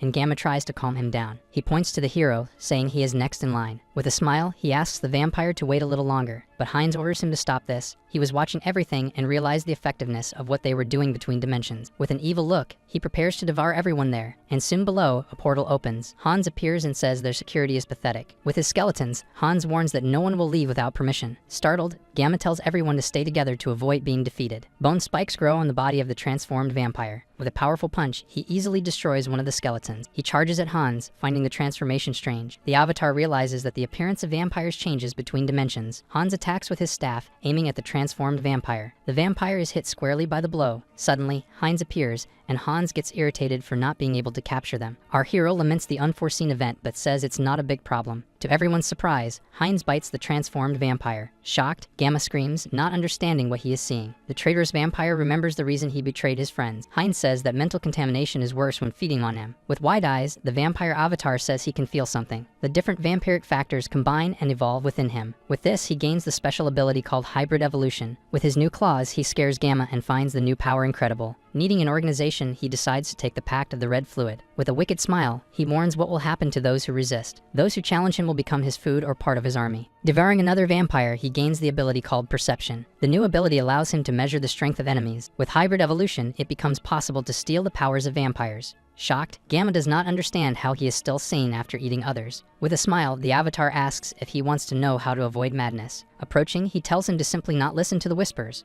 With a final blow, he devours Gamma and gains the skill Concealment. The new ability allows him to completely erase his presence. Soon after, the protagonist decides to read Gamma's mind. He sees images of the Society of Divine Retribution and someone named Beta. Our hero wonders if Beta is Gamma's superior. Confused, he does not understand the organization's plans with the ritual. The scene changes and the red car speeds through the city. Inside the car, Jin Saran is deep in thought. Upon waking, Jin Saran is confronted by the vampire Avatar. Next to her is the protagonist driving, and soon after he grabs her by the neck, saying she has betrayed her kind. Apologizing for the sudden attack, she asks what happened, and he explains the situation. She thanks him for saving her and introduces herself as Jin Soran from Nocturnia. He finds her familiar and asks about the fight among the members of the pack. Jin Soran explains that the organization is divided into two factions. She recounts that she invaded the place to rescue a kidnapped member. The vampire celebrates that they escaped and discovered their plan. The protagonist thinks that the leaders of the other faction must be involved. She asks where he is from and if she can call him Appa. He explains that he just returned recently and only followed Gamma out of curiosity. The girl invites him to join her faction of the Red Fluid Pact. Excited about the chance to meet him, Heinz even accelerates more. Arriving at a house, she invites him to enter the place. Suddenly, a little girl calls for Soren Uni and surprises her. The little girl hugs Jin Soran, who asks if she is okay. The young woman introduces him to the girl, and the avatar greets her. She says she will show him his room,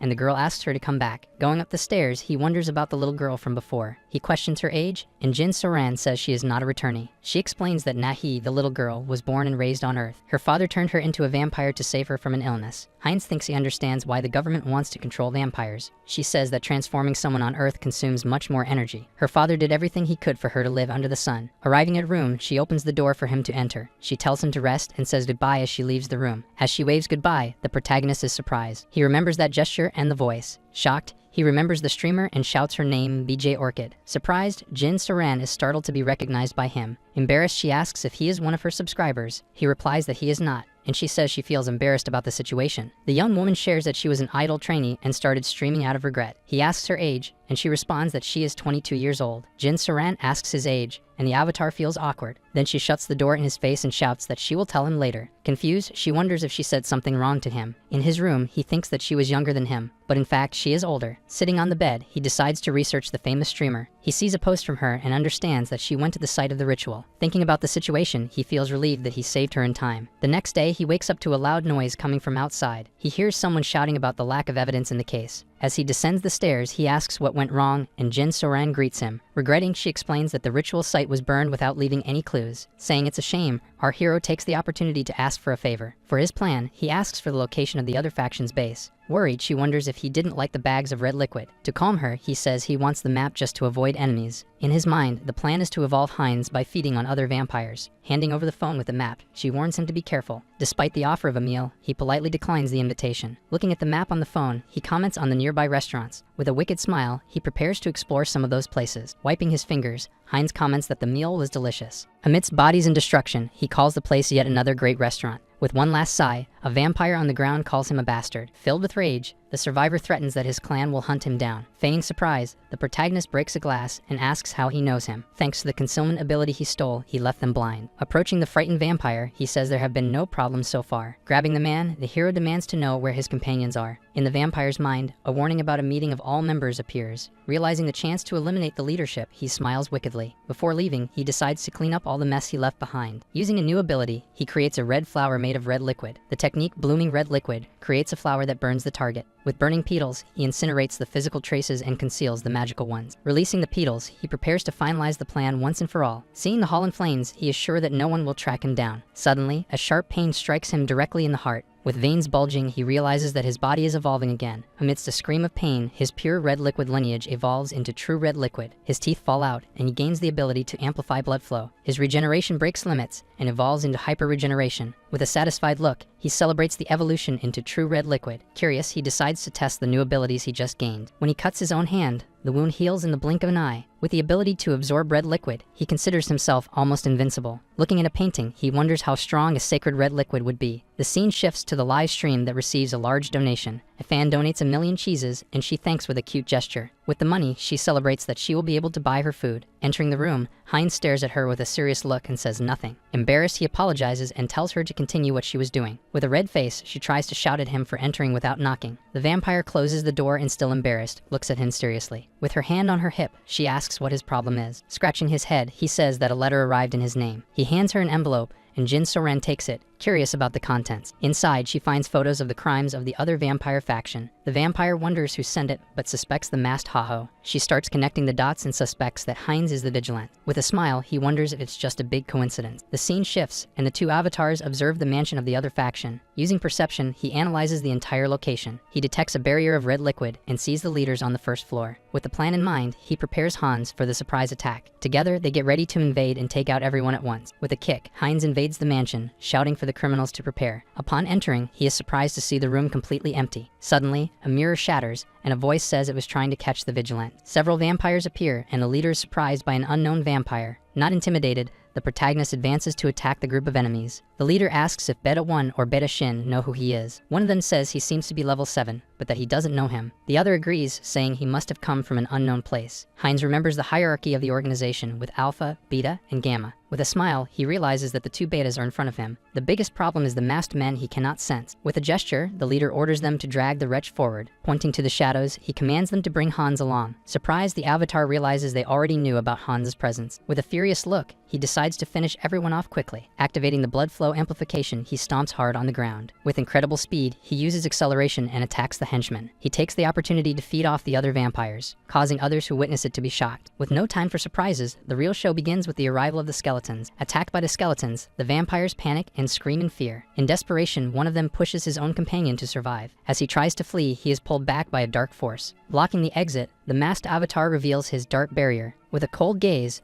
the masked avatar prepares for the final battle. Facing the enemies, he and his companion declare a fight with no escape. With a scream of pain, a vampire's head is ripped off in the attack. Beta 1 is shocked by his strength, realizing there is a trick involved. Seeing his allies advance, he prepares for the battle that is to come. Heinz prepares an attack with his claws, and Beta 1 does the same afterward. Using skin hardening, Beta 1 defends himself, but his skin cracks. Surprised, the avatar says that if he blocked, he would have to try harder. With a powerful punch, he easily breaks the defense. Shocked, the vampire cannot believe his hardened skin was broken. On the ground, he screams in pain from the devastating blow received. The other Beta shouts for his men to stop the protagonist. With red orbs, he wonders where their confidence comes from. In an instant, he attacks and defeats the subordinates with his powers. Seeing the scene, Beta 1 calls him a very dangerous wretch. Taking advantage of the distraction, he prepares an attack to eliminate the avatar. With a crystal blade, he charges forward, shouting for the protagonist to die. Without waiting, our hero ends up getting hit. Even so, he tells the enemy that doing this is pointless. Absorbing the liquid from other enemies, he reveals that he continuously strengthens himself. Besides being stronger, the avatar says he also gained a new ability. With a snap of his fingers, he uses invisibility and disappears into the air. Frightened, Beta Shin looks around, unable to find him anywhere. Whispering in his ear, the protagonist appears right behind him. With a surprise attack, he pierces Shin's back with his claws. With a victorious smile on his face, he declares his checkmate. After devouring him, his ability evolves into the mystery of the red liquid. Feeling the new power, he realizes he can control his abilities with his mind. Now the avatar can manipulate his powers much more quickly. The last beta accuses him of being a crazy and traitorous vampire for feeding on others. Shocked, he understands the origin of the protagonist's strange abilities. With no patience, Heinz asks if he is going to complain all day. Provocatively, he challenges him to attack, insinuating that he is afraid. With a scream of fury, the last beta charges at the protagonist. Using the mystery of the red liquid, the avatar launches an attack with tentacles. Irritated, the vampire accuses him of using tricks, but is immobilized by the magic. With a smile, the hero says he will also tell him something. In the blink of an eye, he cuts the enemy's neck. Shocked, the others realize that the masked one indeed had an assistant. Seeing the situation, the leader orders them to prepare the orb to attack. Together, they launch a powerful energy attack against the protagonist. With the help of the masked avatar, he protects himself from the impressive attack. The energy rays are deflected, hitting the vampires themselves. Seeing the strength of the avatars, one of the men realizes that the fight is futile. Trying to flee, he is stopped by the leader of the organization, Alpha. With a quick strike, Alpha attacks him, asking where he thinks he is going. And using his power, the leader holds the subordinate. Screening for the organization, Alpha sacrifices his subordinate. With a spatial manipulation spell, he prepares to flee the location. The masked avatar observes the spell with a look of disdain. Understanding that it is a self-destruction curse, he calls Alpha irresponsible. With a confident smile, he prepares to prevent the leader's escape. In a swift movement, the avatar uses his own magic to interfere. Saying that the curse is nothing, he prepares to undo it. Upon analyzing the magic, he discovers that the energy source is 2 orbs. Declaring himself to be the one who governs the end, he launches his final attack. From the sky, a blade of energy falls and destroys Alpha's escape portal. Irritated, the leader of the vampires is shocked by the failure of his plan. Fallen to the ground, he realizes the incredible strength of the protagonist's barrier. Satisfied to have survived, he is surprised by the masked avatar. With a hand on his face, the skeleton finds him, thwarting his escape. With no time for games, he says he won't let him escape again. With a cold look, the masked avatar warns that he will do things his way. In a panic, Alpha realizes that his mind is being invaded by the enemy. The protagonist demands that he show all the memories of the secret organization. Suddenly, a strong light explodes from Alpha's head, surprising the avatar. He understands that it is a security mechanism to protect the memories. Unexpectedly, the avatar is transported to the mental realm. With a smile, the leader of the organization invites him to join them. Curious, the hero asks what the purpose of the organization is. Sitting on his throne, the leader says they seek the freedom of the returned. Laughing at their ambition, the masked avatar calls them a recent organization. The leader reveals that they have existed for much longer than he imagines. Understanding the truth, the protagonist accuses him of committing acts of destruction. With a blue aura, Han demands an answer, his anger being contained. With the core ability of the mind at its limit, Han's anger is forcibly contained. Mocking, the leader says that it doesn't matter and awaits a wise choice. Impatient, the masked avatar attacks with a powerful punch to his face. The leader is surprised but says that here mental strength is superior to magic. With a smile, he says that the protagonist cannot defeat him here. Understanding the rule, the masked avatar prepares to counter the attack. The protagonist uses his other avatars to help him. He even uses his mind to empower the avatar. Thus, with the strength of all the avatars, he says that the leader cannot defeat them. The scene shifts to Heinrich, who continues his heavy training with chains. With one last pull, he breaks a statue of an angel, exhausted from the exercise. Finally, he achieves his goal and gains the ability Robust Body Blessing. With a smile, he realizes that his divine power has reached the level of a high priest. Walking down a corridor, he cannot believe he has surpassed his limits just through training. Now with the qualifications, he prepares to discuss the next step of his plan. In a garden, he hears a humming and finds a Holiness, the leader of the order. Watching her, he thinks that despite the title, she seems like an ordinary girl. With a radiant smile, the Holiness greets him, calling him by name. Enchanted by her divine aura, he greets her with respect and admiration. He asks why she is alone, and the Holiness smiles innocently. With a ladybug on her finger, she says she got distracted watching the cute insect. Surprised, he realizes that she wasn't looking at the flowers but rather an insect. With a bright look, the Holiness congratulates him for finally receiving the blessing. Impressed, he thinks that she truly lives up to the title of Holiness. With a smile, the Holiness says he should be proud of his achievement. Upon hearing the bells, she says it is time for the religious service. Inviting him to the chapel, she points the way with a gesture. The protagonist begins to understand her obsession with Hans. In a flashback, the story of the first immortal king is revealed. With his army, the king transformed half the continent into a land of darkness. Even with the union of the nations,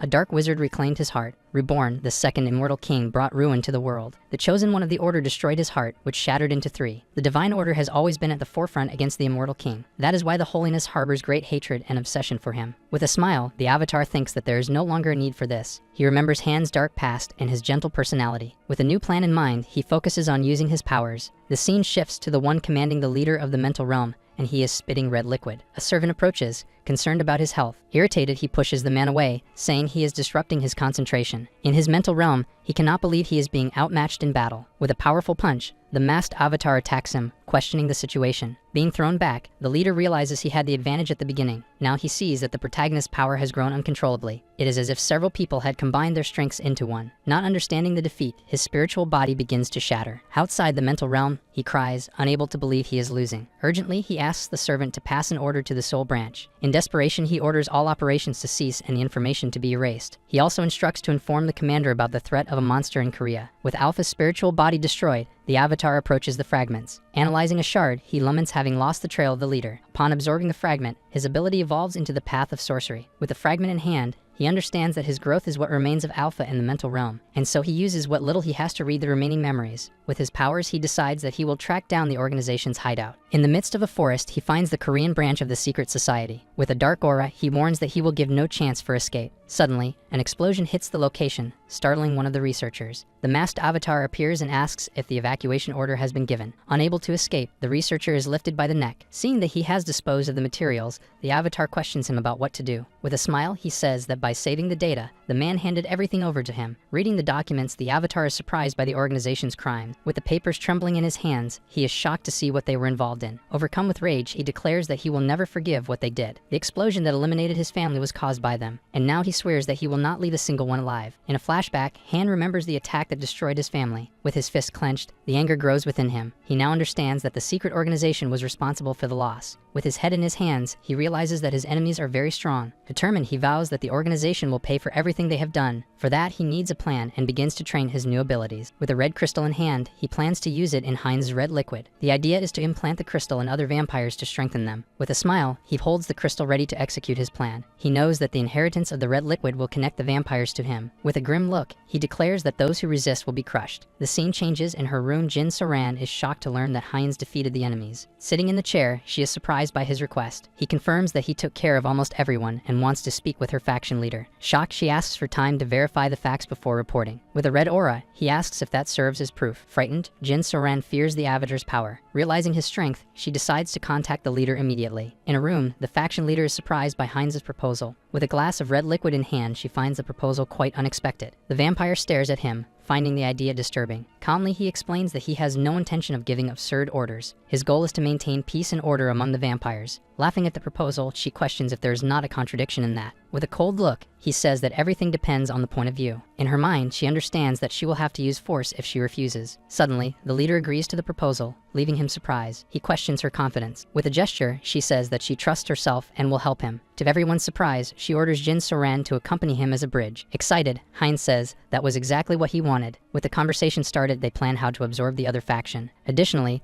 they discuss the new faction that is emerging. The leader toasts with Heinz, celebrating the new alliance. With the glass in hand, he plans to become the leader of a new group. Toasting, they celebrate the first step to take control of the pact. The scene changes. Heinz asks Jin Soran to stay still so she doesn't get hurt. With a serious look, he prepares to start the procedure. Sitting in a chair, she watches him with her arms crossed. Thus, the red crystal is implanted in her back. Feeling the power, she notices the crystal warming her body. The red liquid begins to pulse faster, and she feels the change. Her muscles and bones expand, and she feels reborn. With a strange sensation, she says that her body doesn't even feel like hers anymore. Watching, Heinz notes that the crystal increases her power by 30%. Now stronger, Jin Soran calls him Lord, leaving him surprised. With a smile, he says that with the new lineage, he created a new clan. For the clan, he suggests that they need an appropriate name. Thinking of a name, he says it should be something striking. With an idea in mind, he notices the mutation caused by the crystal. With a smile, he decides that the name will be Heterosis. Before the followers, he declares the name of the new faction. With a confident look, he prepares to lead the strongest clan. The scene shifts to Han, who stretches contentedly with the progress. Sitting in his chair, he thinks that the organization is global and dangerous. To defeat them, he needs more power and influence in the other world. He thinks about causing major events for that, like wars or attacks. Suddenly, he is startled by his own dark thoughts. With a shout, he reprimands himself for thinking about hurting innocents. With his hand on the book, he wonders if there is another way out. Looking at the book, he decides that maybe he should just clean up the mess. With a smile, he realizes that he has found a way to solve the problems. The idea is to create a conflict between the villain Hans and the hero Heinrich. While Hans would gather corrupt nobles, Heinrich would defeat them as a hero. Thus, he finds the plan a perfect cycle for his objectives. Excited, he decides that he will execute the plan one step at a time. With a shout, he calls for Harley, his fifth avatar, to act. Harley has the ability to adapt quickly to any situation. Han decides that he will further develop this ability. With a smile, he has an idea of how to put the plan into action. The scene shifts to Hans, the masked one. In an underground laboratory, he finds several bizarre experiments. There, they were transplanting demon bodies into humans, creating chimeras. Among the samples, he finds what he was looking for his plan. He searches for something that absorbs strong traits and evolves continuously, and thus he finds the creature Red Dragon Liquid. Holding the vial, he plans to use the red liquid to strengthen Harley. If the plan works, Harley will become the ultimate biological weapon. On a rainy day, the saint sighs with a worried look. With an umbrella,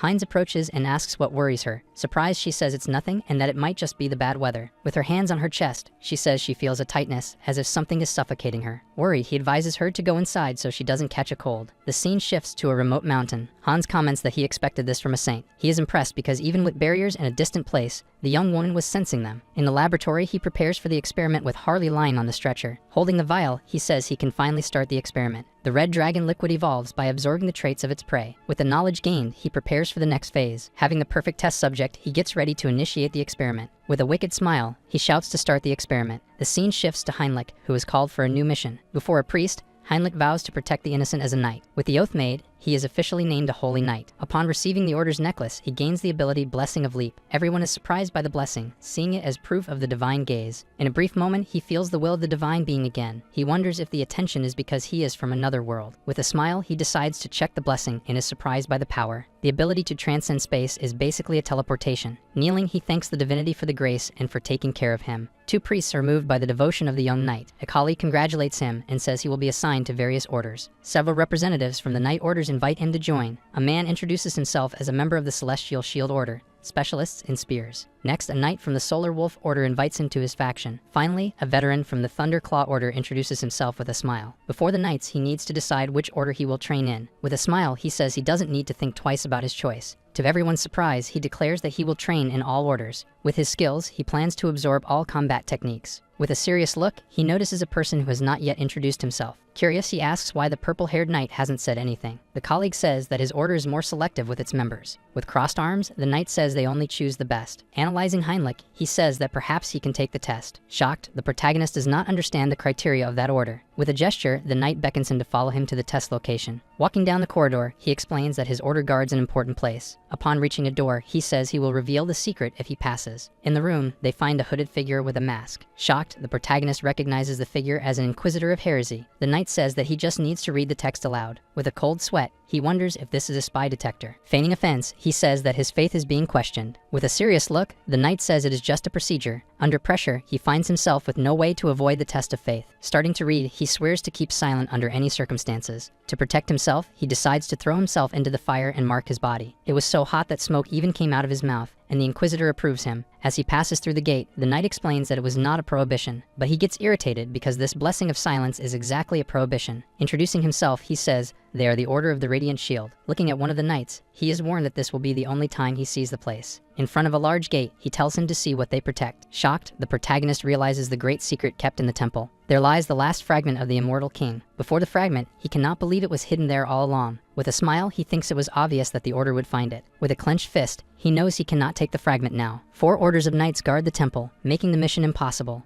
With a serious look, he decides he needs to think of a way. The knight warns that the blessing will prevent him from revealing the secret. With a firm look, he says that the fact must not be revealed. Smiling, Henlik promises that only he and his other selves will know about it. The scene changes, and the masked avatar celebrates the discovery of the fragment. Worry, he notices that Harley's procedure is unstable. Trapped on the stretcher, Harley coughs, and the avatar does not understand the problem. With a strange feeling, Harley says he feels his body boiling. The dragon's red liquid has settled, but something is still wrong. With an adjustment, the avatar increases the intensity of the procedure. With a scream of pain, Harley's body begins to react to the increase. Worried, the avatar wonders if Harley's recovery has reached its limit. Afraid of losing everything, he decides to risk one last attempt. Without thinking twice, he injects all the remaining dragon's red liquid. With a scream of pain, Harley's body begins to react to so much power. A great explosion of red energy throws the avatar away. Looking at the stretcher, he wonders if the experiment failed. With a sad look, he apologizes to Harley for his recklessness. Suddenly, a notification of skill growth appears. Shocked, he does not understand how that can be considered growth. With the evolution, he gains the special skill Physical Mutation. The adaptation skill evolves into the special skill Mutation. Celebrating, he realizes that Harley's mind has finally connected. With a smile, Harley says he feels like a new species. Noting in his book, the avatar says that the good news keeps coming. With a smile, he celebrates the natural growth of his avatars. With his hand on the book, he decides he will discover how to use the new avatar. Full of confidence, Harley prepares to test his new abilities. The scene changes to a forest, where the avatar breathes the fresh air. With arms wide open, he feels renewed with his new powers. Satisfied, he realizes that his senses have become much sharper. He can hear the breathing of a beast watching him from afar. Suddenly, a black panther roars and prepares to attack. Excited, he recognizes the beast as the same one from his first time there. Without fear, he grabs the panther by the neck, apologizing, and then he throws it away, showing his strength. Laughing at the situation, he prepares for battle against the beast. Being hit, he screams in pain, but does not falter from the attack. With a wild look, he opens the panther's chest in search of something. Holding the beast's core, he says he found it. With a greedy look,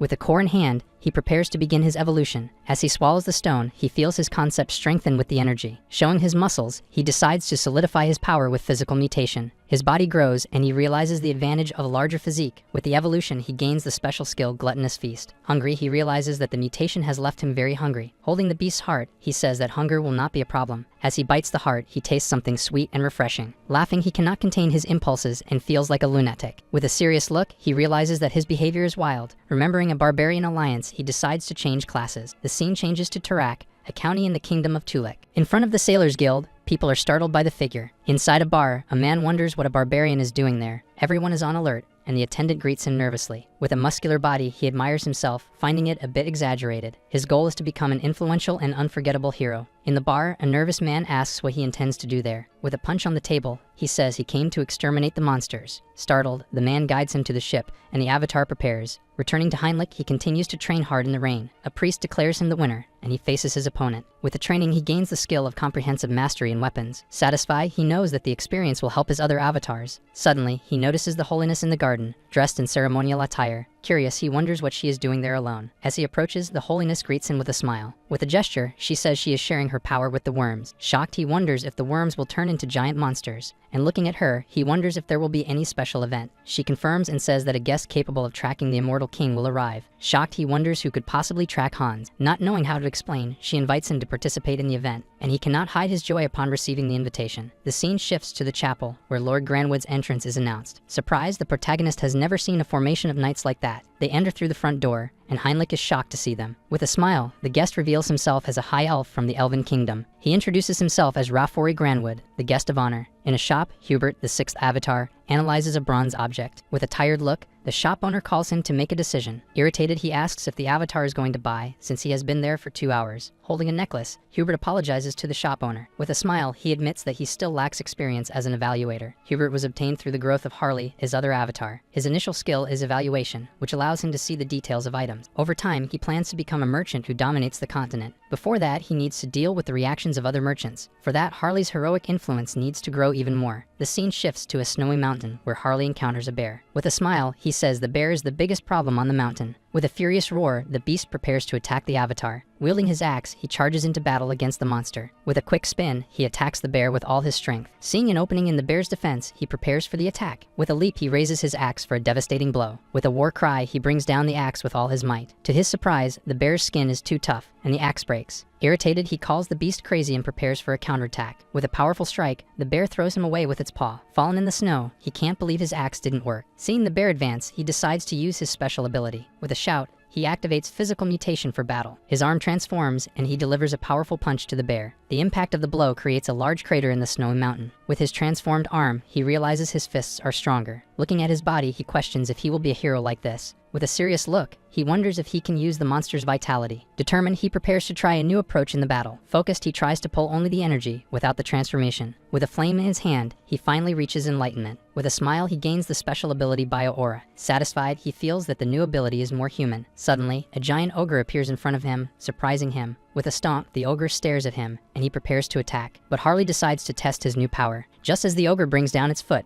he uses the ability. Laughing at the situation, the ogre seems not to have felt the attack. Managing to lift the creature's foot, the avatar questions if it finds this funny. Irritated, he says he will show what is truly funny. With his body on fire, he prepares for a powerful attack. Shouting, he charges with all his strength against the ogre. With a flaming kick, he strikes the giant monster's leg. With his axe in hand, he prepares for the next strike. This time, the monster realizes it is in danger. And with a spinning strike, Harley attacks it with all his strength. Advancing, he prepares for the final blow against the giant beast. Holding the axe's handle, he concentrates all his energy. Amidst pieces of the monster, he declares that he is ascending to hero status. Suddenly, he smells a strange and disgusting odor in the air. The smell leads him to a forest covered in snow and dark energy. Following the trail, he encounters mysterious knights in the forest. In the distance, he spots the base of the organization Vow of Challenge. Unaware of their plans, he wonders what they are plotting. With a wicked smile, he vows to uproot the roots of evil. With a shout, he launches an energy ring at the enemy base. The scene shifts to Raffery, who praises the tea served by the Holiness. With a smile, he thanks the leader of the order for her hospitality. The Holiness is pleased and says the order is grateful for his visit. Beside her is the Avatar Knight who observes everything. The Elven Kingdom, devoted to the World Tree, joins the cause. Despite different gods, the Order and the Elves respect each other. With a handshake, the alliance between the two peoples is sealed. He wonders if the High Elves will use the World Tree to find Hans. Fascinated, he notes that the pupils of the High Elves are star-shaped. Raffery notices Henlich's gaze, leaving him all flustered. But the Holiness apologizes for staring, leaving the Avatar confused. Pointing to his eye, Raffery explains that it is the mark of a high elf. Born as priests, they are the bridge between the tree and the people. Compatibility is rare, and the birth of a new high elf is crucial. The Holiness asks if the help he needs is related to this. He reveals that a qualified child has been captured by slave hunters. Shocked, the Holiness asks if he knows where the child might be. With a dark look, he says she was taken to the northern mountains. It turns out Henlich remembers Harley, who found an elf. Raffery explains that she still looks like an ordinary elf without her powers. The elf describes her appearance, and it matches exactly with the one found chained. Shocked, Henlich connects the dots. When he found her, Harley asked the elf's name. In a weak voice, she says her name is Cecily. Chained and scared, she repeats her name to the Avatar. Amidst screams, Harley advances through the cave, defeating his enemies. Two hooded men try to stop him from reaching the storage. With a smile, he says they cannot deal with a monster like him. Carrying Cecily, he storms into the place, defeating the guards. He asks if that is the storage, and the elf confirms, dazed. With the girl still dizzy, she says she needs to find something before they escape. With a gesture, she points to a branch of the World Tree. Then she hands it to him,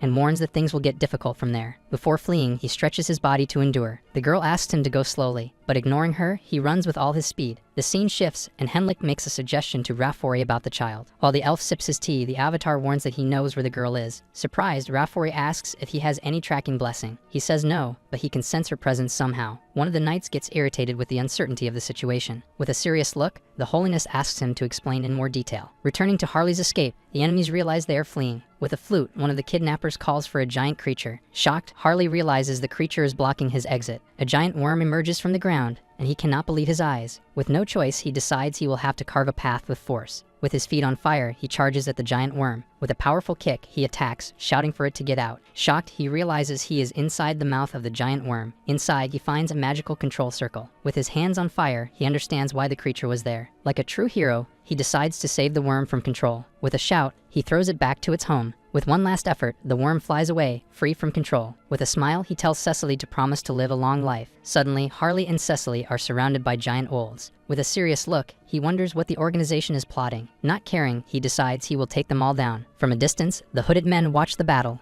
impressed. Irritated, the leader does not understand how he found the hideout. Elder Narabi from the Vow of Challenge decides this is the end. Surrounded, Cecily says he cannot defeat all the monsters. One of the wolves bites her arm, but her skin transforms into scales. With a wild look, he says their numbers are overwhelming. With a punch, he defeats one of the wolves, showing his strength. Inside the wolf, he finds a glowing purple magic stone. With the stone in hand, he says his stamina will be limitless. Eating the stone, his body fills with veins and immense power. With his new strength, he continues the battle, fascinating his enemies. Even while controlling himself, his body moves on its own in the fight. With wild instincts, he blocks attacks and devours his enemies. With a scream, he reaches enlightenment and a new power awakens. Upon gaining the wild instinct ability, his eyes shine. Defeating the wolves, the hooded figures call him a monster. They fear that he might escape the siege. With a shout, the leader orders all summoning circles to be activated. With no choice, he decides to reveal his trump cards ahead of time. He orders them to free those two. Laughing, Harley says he likes the beastly fighting style of the wolves. With his axe in hand, he prepares to finish the fight. Suddenly, a crystal arrow hits him, surprising him. Shocked, he doesn't understand what struck him in the middle of the battle. Looking at the sky, he sees several crystal arrows coming his way. A crystal hand holds one of the arrows, ready to attack. Seeing himself in the reflection, Harley wonders what kind of power that is. A crystal man emerges, emanating immense telekinetic power. Suddenly, a red demon falls from the sky, frightening Cecily. With a smile, the demon says he won't be able to move. Shocked, Harley can't believe that even demons are there. With a smile, he says that brute force won't defeat him, and so he prepares to face them. The man throws another arrow, hitting Harley in the chest. Meanwhile, the other monster punches the poor guy right in the face. Already preparing for another blow, the demon tells him to give up the battle. And with fire in one of his hands, the demon says he will end him now. But excited, Harley says they will be the ones eliminated. Suddenly, a golden light bursts from him,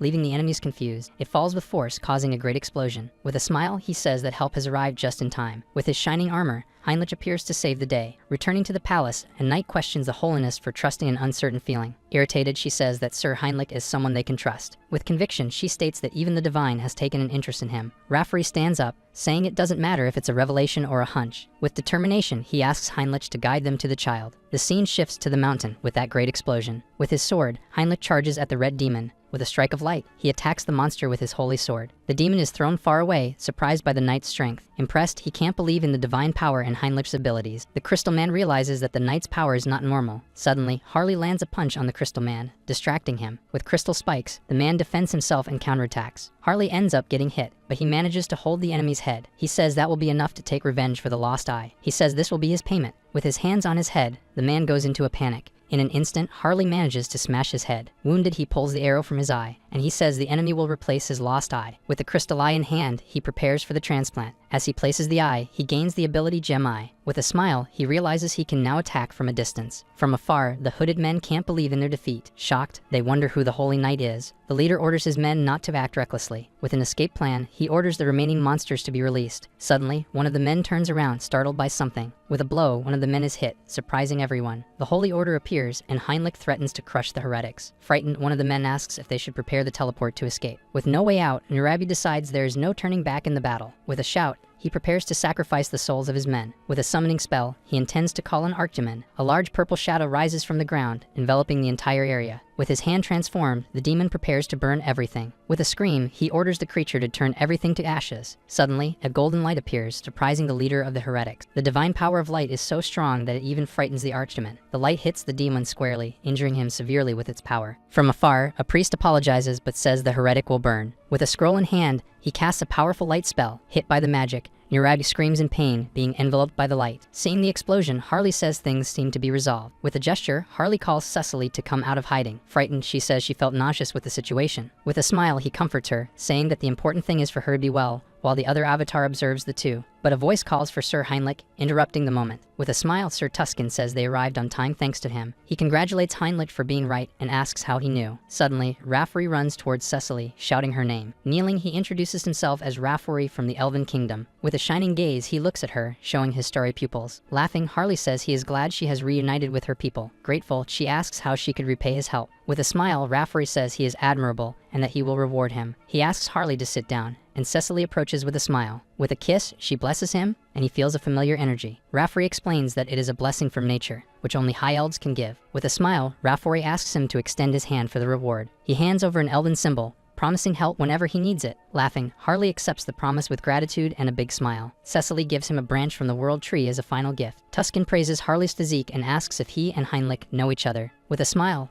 the protagonist says they have gained the favor of both kingdoms. With Harley's support, Hubert will become an unbeatable merchant. Raffery thanks Tuscan for the help and offers to repay it. With a serious look, Tuscan asks him to find the immortal king. The protagonist realizes that the contact with the elves was for this purpose. Raffery explains that he can feel the energy where there are trees. Pointing, he says he will need help for the search. To track the king, he needs to know the energy of his presence. With a portal, he takes them back to the temple, surprising the avatar. Before the barrier, he is impressed by the sacred power. Walking through a corridor, they are guided by a labyrinth. With a torch, the Inquisitor says they have arrived at their destination. Before a gate, the protagonist thinks that Hans would not be able to enter. As they enter, the knight says the priests would surround them. With a clenched fist, he waits anxiously for the moment. Impressed, Raffery prepares to track the energy of the fragment. With glowing hands, he says he will track Hans with his power. The protagonist realizes that all forces will be mobilized against him. With a wicked smile, he realizes he has found a way. With the fragment in hand, he plans to take the last piece of the king. In a dark room, the representatives of the challenge vote gather. With a dark aura, the representative of the Empire makes his presence known. Next, the representative from the East also appears at the meeting. With the empty chair, it is revealed that Naradu will not attend because he is dead. One of the members says they still do not know how the order tracked them. With a smile, he questions whether they are not being careless. Another member says the order resurfaced because of the king's hair. With a plan in mind, he suggests using the new hair to their advantage. With a wicked smile, he finds the idea of using the hair interesting. The scene shifts to the holiness who cannot track the energy. With the fragment in hand,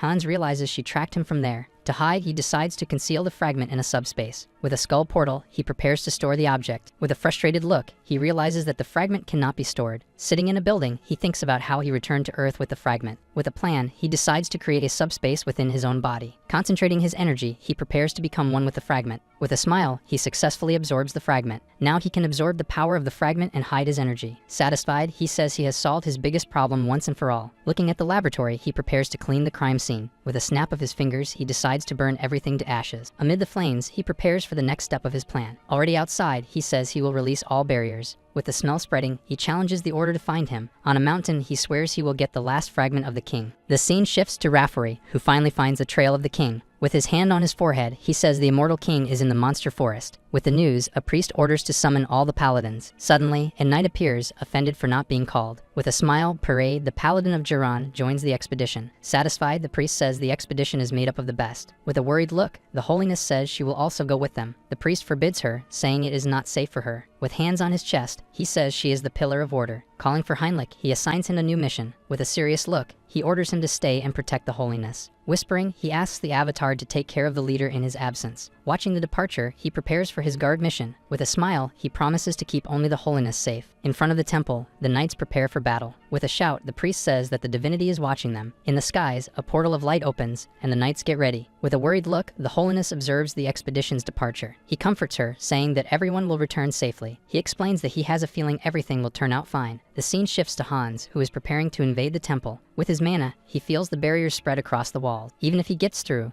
the internal barriers will still be active. To buy time, he launches a firework attack. Shocked, one of the knights does not understand what is happening. From atop the wall, another knight tells everyone to look down. Seeing the monsters, he shouts that they are under attack and calls for everyone. In the forest, the expedition realizes the situation is problematic. They search for hands but find nothing in the area. Rafferty says it can't be, as the world tree would warn him. Suddenly, the priest realizes that Hans may have set a trap. With a shout, he orders everyone to return to the temple immediately. With the temple in flames, Hans meets the last fragment. With the energy in hand, he declares that the resurrection of the king has come. With the bell ringing, a knight shouts for everyone to move quickly. Running down the corridor, he warns that the undead are attacking. With a smile, Heinrich wishes the knights good luck in battle. With arms crossed, he says he was assigned to protect the garden. With a plan, he decides to wait for the distraction to sneak in. With a shout, a knight leads the others into battle against the monsters. Surprise, Heinrich notices there are more knights than he expected. With a smile, he says they will be distracted by the attack. Suddenly, an inquisitor warns that the undead are a decoy. He reveals that the hair of the immortal king has already reached the depth. Shocked, Heinrich does not understand how they discovered everything so quickly. Irritated, he advances, saying he needs to prevent a disaster. The scene shifts to a cave, where the knights accompany the holiness. One of them wonders how an intruder got there unnoticed. With a worried look, the holiness questions if they teleported, and deep down, the young woman blames herself for the situation. With tears in her eyes, she wonders what they will do if the king returns. Suddenly, Heinrich appears, apologizing for the delay. With a smile, he says he will take the lead from now on. Happy, the holiness asks him to lend his strength for the battle. The scene shifts to Hans, who is impressed by so many of his skeletons defeated. Looking at an inquisitor, he says they are stronger than they appear. He looks at the Malcolm skeleton on the ground, saying it was not an easy opponent. With a gesture, he commands it to rest in peace. Satisfied, he says he finally got what he wanted. With a shout, he invokes the last legacy of the immortal king. The purple energy condenses, revealing the last fragment. With the fragment in hand, he prepares for the resurrection. With a strange feeling, he does not feel stronger anymore. Suddenly, he realizes that the fragments need time to merge. But at that moment, the expedition arrives at the location and the knights advance. With a smile, Hans prepares to attack the intruders with his magic, and thus, the knights are thrown back by the explosion of energy. Seeing his men injured, a priest prepares to heal them. With glowing hands, he uses his healing magic to help. The healing light is repelled, and the dark magic hits him squarely. Irritated, Heinrich says he will enter the battle to help. The holiness stops him, saying it is not safe for him. With a worried look, she asks him to hold his position. Shocked, he realizes that his plan to fight Hans has been thwarted. With a shout, Hans says the fragment is his and orders everyone to give up. With a sphere of energy, he thinks about exploding everyone there. Suddenly, several swords of light appear, attacking the avatar. With his magic, he defends himself, surprised by the power of the attack. The holiness, with hands in prayer, casts a quick and powerful spell. With regeneration at its maximum, he realizes he cannot prolong the battle. With a surprise attack, he decides to take down the command tower first. Irritated, the priest blocks the attack. Shocked, he realizes they are acting with complete confidence in their victory. With a thoughtful look, he wonders if someone is reading his strategy. Approaching the healer, he wonders where the avatar is looking. With the distraction, the holiness launches a powerful attack against Hans. With a shout, she calls everyone to attack together with full force. Surrounded, he realizes they are trying to prevent him from regenerating. Using his shield, Hans claims it was an obvious trick, and irritated, one of the knights bravely advances. With a disdainful look, the protagonist calls him slow and prepares himself. Suddenly, energy skeletons bind the knight, shocking him. Trapped, he does not understand how the avatar predicted all his movements. He realizes he should have blocked the psychic invasion. Heinrich knew everything because he heard the plan in the priest's mind. The paladin prepares to act,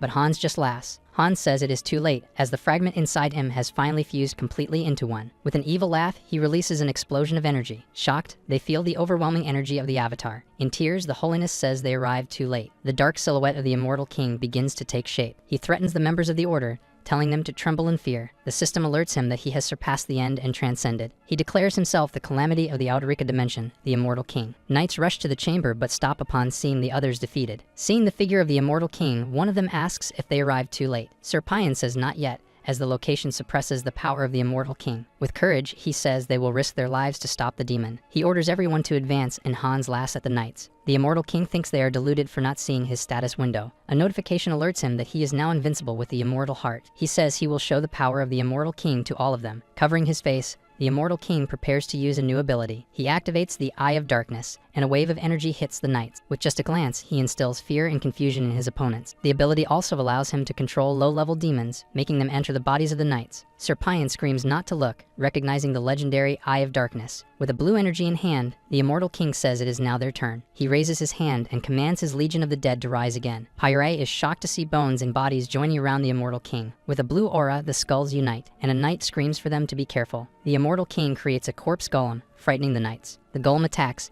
and one of the men shouts for everyone to dodge the blow. With a punch, the creature crushes one of the knights, who screams in pain. The immortal king calls them pathetic with a look of disdain. With great sadness, the holiness watches all of this. She composes herself, knowing that the entire continent is in danger. Turning to Heinrich, she calls him, and he responds promptly. She takes off her necklace, saying she will entrust her symbol to him. Handing over the necklace, she asks him to retreat and become stronger. And with the necklace in hand, she tells him to stop the immortal king. The holiness orders everyone to make way for Heinrich's escape. With a shout, she commands them to protect him with their lives so he can escape. The knights advance, and the immortal king calls them annoying flies. Pyre attacks, but the immortal king says he will finish them all at once. Suddenly, something catches Han's attention. The same knight attacks again, and the king calls him a fool for repeating the same mistake. Pyre says it doesn't matter, as their objective has been achieved. With courage, he says he would sacrifice himself to save Heinrich, their hope. The king calls him a fool and says his wish will be granted. With a cold look, the immortal king prepares to crush Pyre's skull. Suddenly, Heinrich lands a powerful punch on the immortal king's face. The impact of the blow sends the immortal king staggering back with great force. Activating the blessing, leap, Heinrich moves with incredible speed. The knight passes by the immortal king, who turns surprised by the movement. The immortal king stops Heinrich's sword and praises his movements. Saying that the sword is blind, he launches an attack to finish off the knight. Hit. Heinrich coughs, feeling the pain of the energy thorns in his body. With a smile, he feels that the attack pierced only his armor. Amidst the battle, Heinrich prepares for the climax of the fight. In tears, the holiness asks why he didn't flee. Wounded, he says he didn't join the church to save his own skin. Holding the necklace, he questions how a coward could protect the world. With the necklace shining, he fills himself with sacred power and determination. Facing the immortal king, he asks if his sword seemed blind. With the sword shining, he swears he will defeat him, even if it breaks. Upon gaining the blessing, Sword of Light, he is shocked by the third blessing. With a shout, he charges towards the conclusion of the battle against the king. The protagonist strikes the immortal king squarely with his Sword of Light. The king praises Heinrich's words and prepares for the final blow. Watching the scene, the holiness despairs at the course of the fight. Holding the sword, the immortal king asks for the name of the church's servant. With a shout, he introduces himself as Heinrich Landguard. The system alerts that immunity with the end of life has been activated. The immortal king says he will remember that one and vanishes using his power. Wounded, Heinrich looks around and wonders if the enemy has fled. Exhausted and out of strength, the protagonist begins to fall to the ground. Pyre holds him, shocked that he has struck the heart of the immortal king. With a smile, he feels the resurrection of the chosen one. From afar, someone applauds, calling the scene a heroic tale. Han summarizes the perfect rivalry between the hero and the demon king. Back in his room, he says it's time to collect his payment. Seeing the shop, he is shocked to find he has earned almost 1,000,000 points. Without a second thought, he decides to enhance his unique skill. The system informs him that he has acquired the new skill, Customization. Curious, the protagonist taps the screen to see his new skill. Excited, he says that now it really feels like a game. The new Customization skill brought 2 new possibilities. Avatar modification allows changing the appearance and stats of clones. Meanwhile, avatar creation lets one define everything from the start. With a smile, he says the biggest difference is yet to come. Excited, he sees the option to select the gender of the new avatar. He says he has no strange ideas, just going to press it out of curiosity. Surprised, he realizes that the female selection is blocked. He soon notices the option to select a medium to generate related species. Looking at the branch, he remembers the World Tree branch from Cecily. Han comments that he liked the plant, but had no other way. With a smile, he asserts that this would be enough to create an elf. The system detects the World Tree branch and begins to generate the elf. A new elf avatar is born, and he decides to customize it. He transforms the elf's face into something quite beautiful. To finish, he gives it long, slender arms and legs. Excited, Han says that since elves are elementalists, the most important thing is the affinity with nature. So he sets that option to a higher level. The new avatar is named Harris and is called the Son of the World Tree. The protagonist admires the body and beautiful face of the new clone. With disdain in his eyes, Harris comments that the situation is unpleasant. And to say nothing more, the elf covers his mouth. He soon feels that Hans's dark magic is destroying Harris. In panic, he realizes the danger the new avatar is in.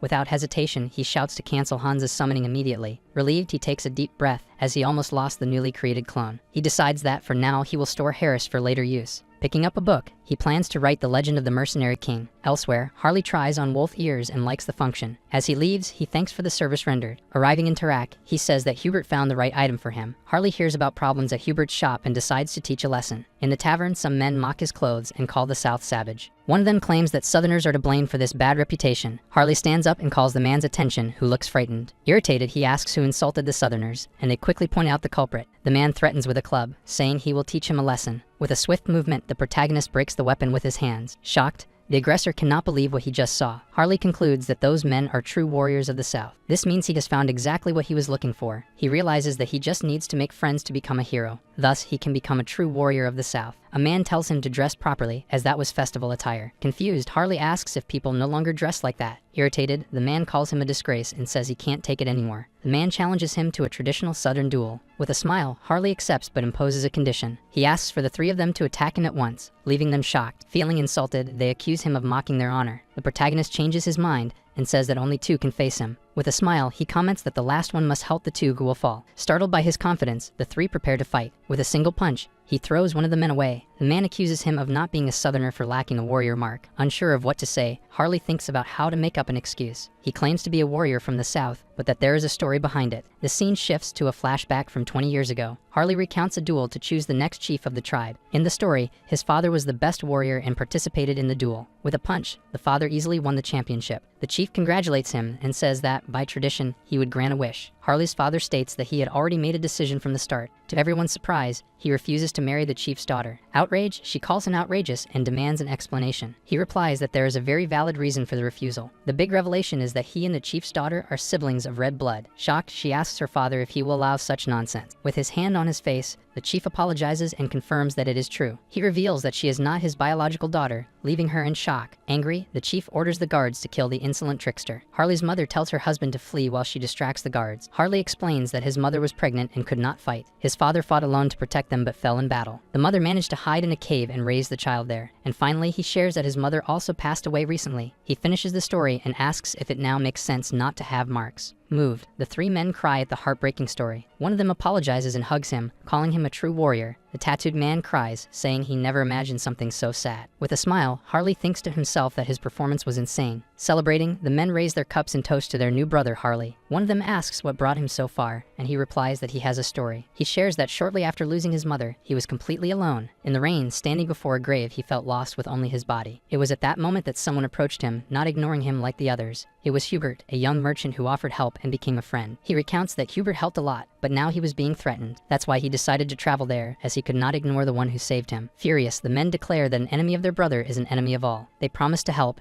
and Harley is moved by the support he receives. Grateful, he hugs them happily with a new and strong friendship. With a smile, he plans to use his new friends against the bandits. His economic plan begins by importing pepper from Earth to that world. In exchange, he intends to sell magical tools on Earth, where they are rare. With the profit, he will use the money to grow even more. One of the men suggests they go to their friend's shop, and Harley agrees. With a smile, he thinks that having subordinates makes life much easier. With the problem resolved, he decides it's time to debut his elf avatar. In front of the Great Rosalia Temple, he greets the gate guards. With a smile, he introduces himself as Harris, a mercenary friend of Harley. He says he came because he heard about the elves and requests an audience with them. The guard examines a poorly drawn letter of introduction from Harley. With confirmation, he recognizes the letter and stares at the visitor. He soon invites him in and guides him to the elves' quarters. Upon arriving, the guard informs him that Lord Raffory has already been notified. Harris enters the room and meets Raffory Granwood. The high elf invites him to sit, curious about Harley's friend. Seated, the avatar thinks about how difficult it is to pretend not to know those people. With a curious gaze, he finds the whole situation fascinating. Through the eyes of an elf, he admires the intense brightness of Raffory's eyes. Fascinated, he feels as if he is being drawn in by Raffory's shining eyes. With a cup of tea, the high elf asks if he is truly a friend of Harley. Upon seeing the bracelet, he confirms the friendship,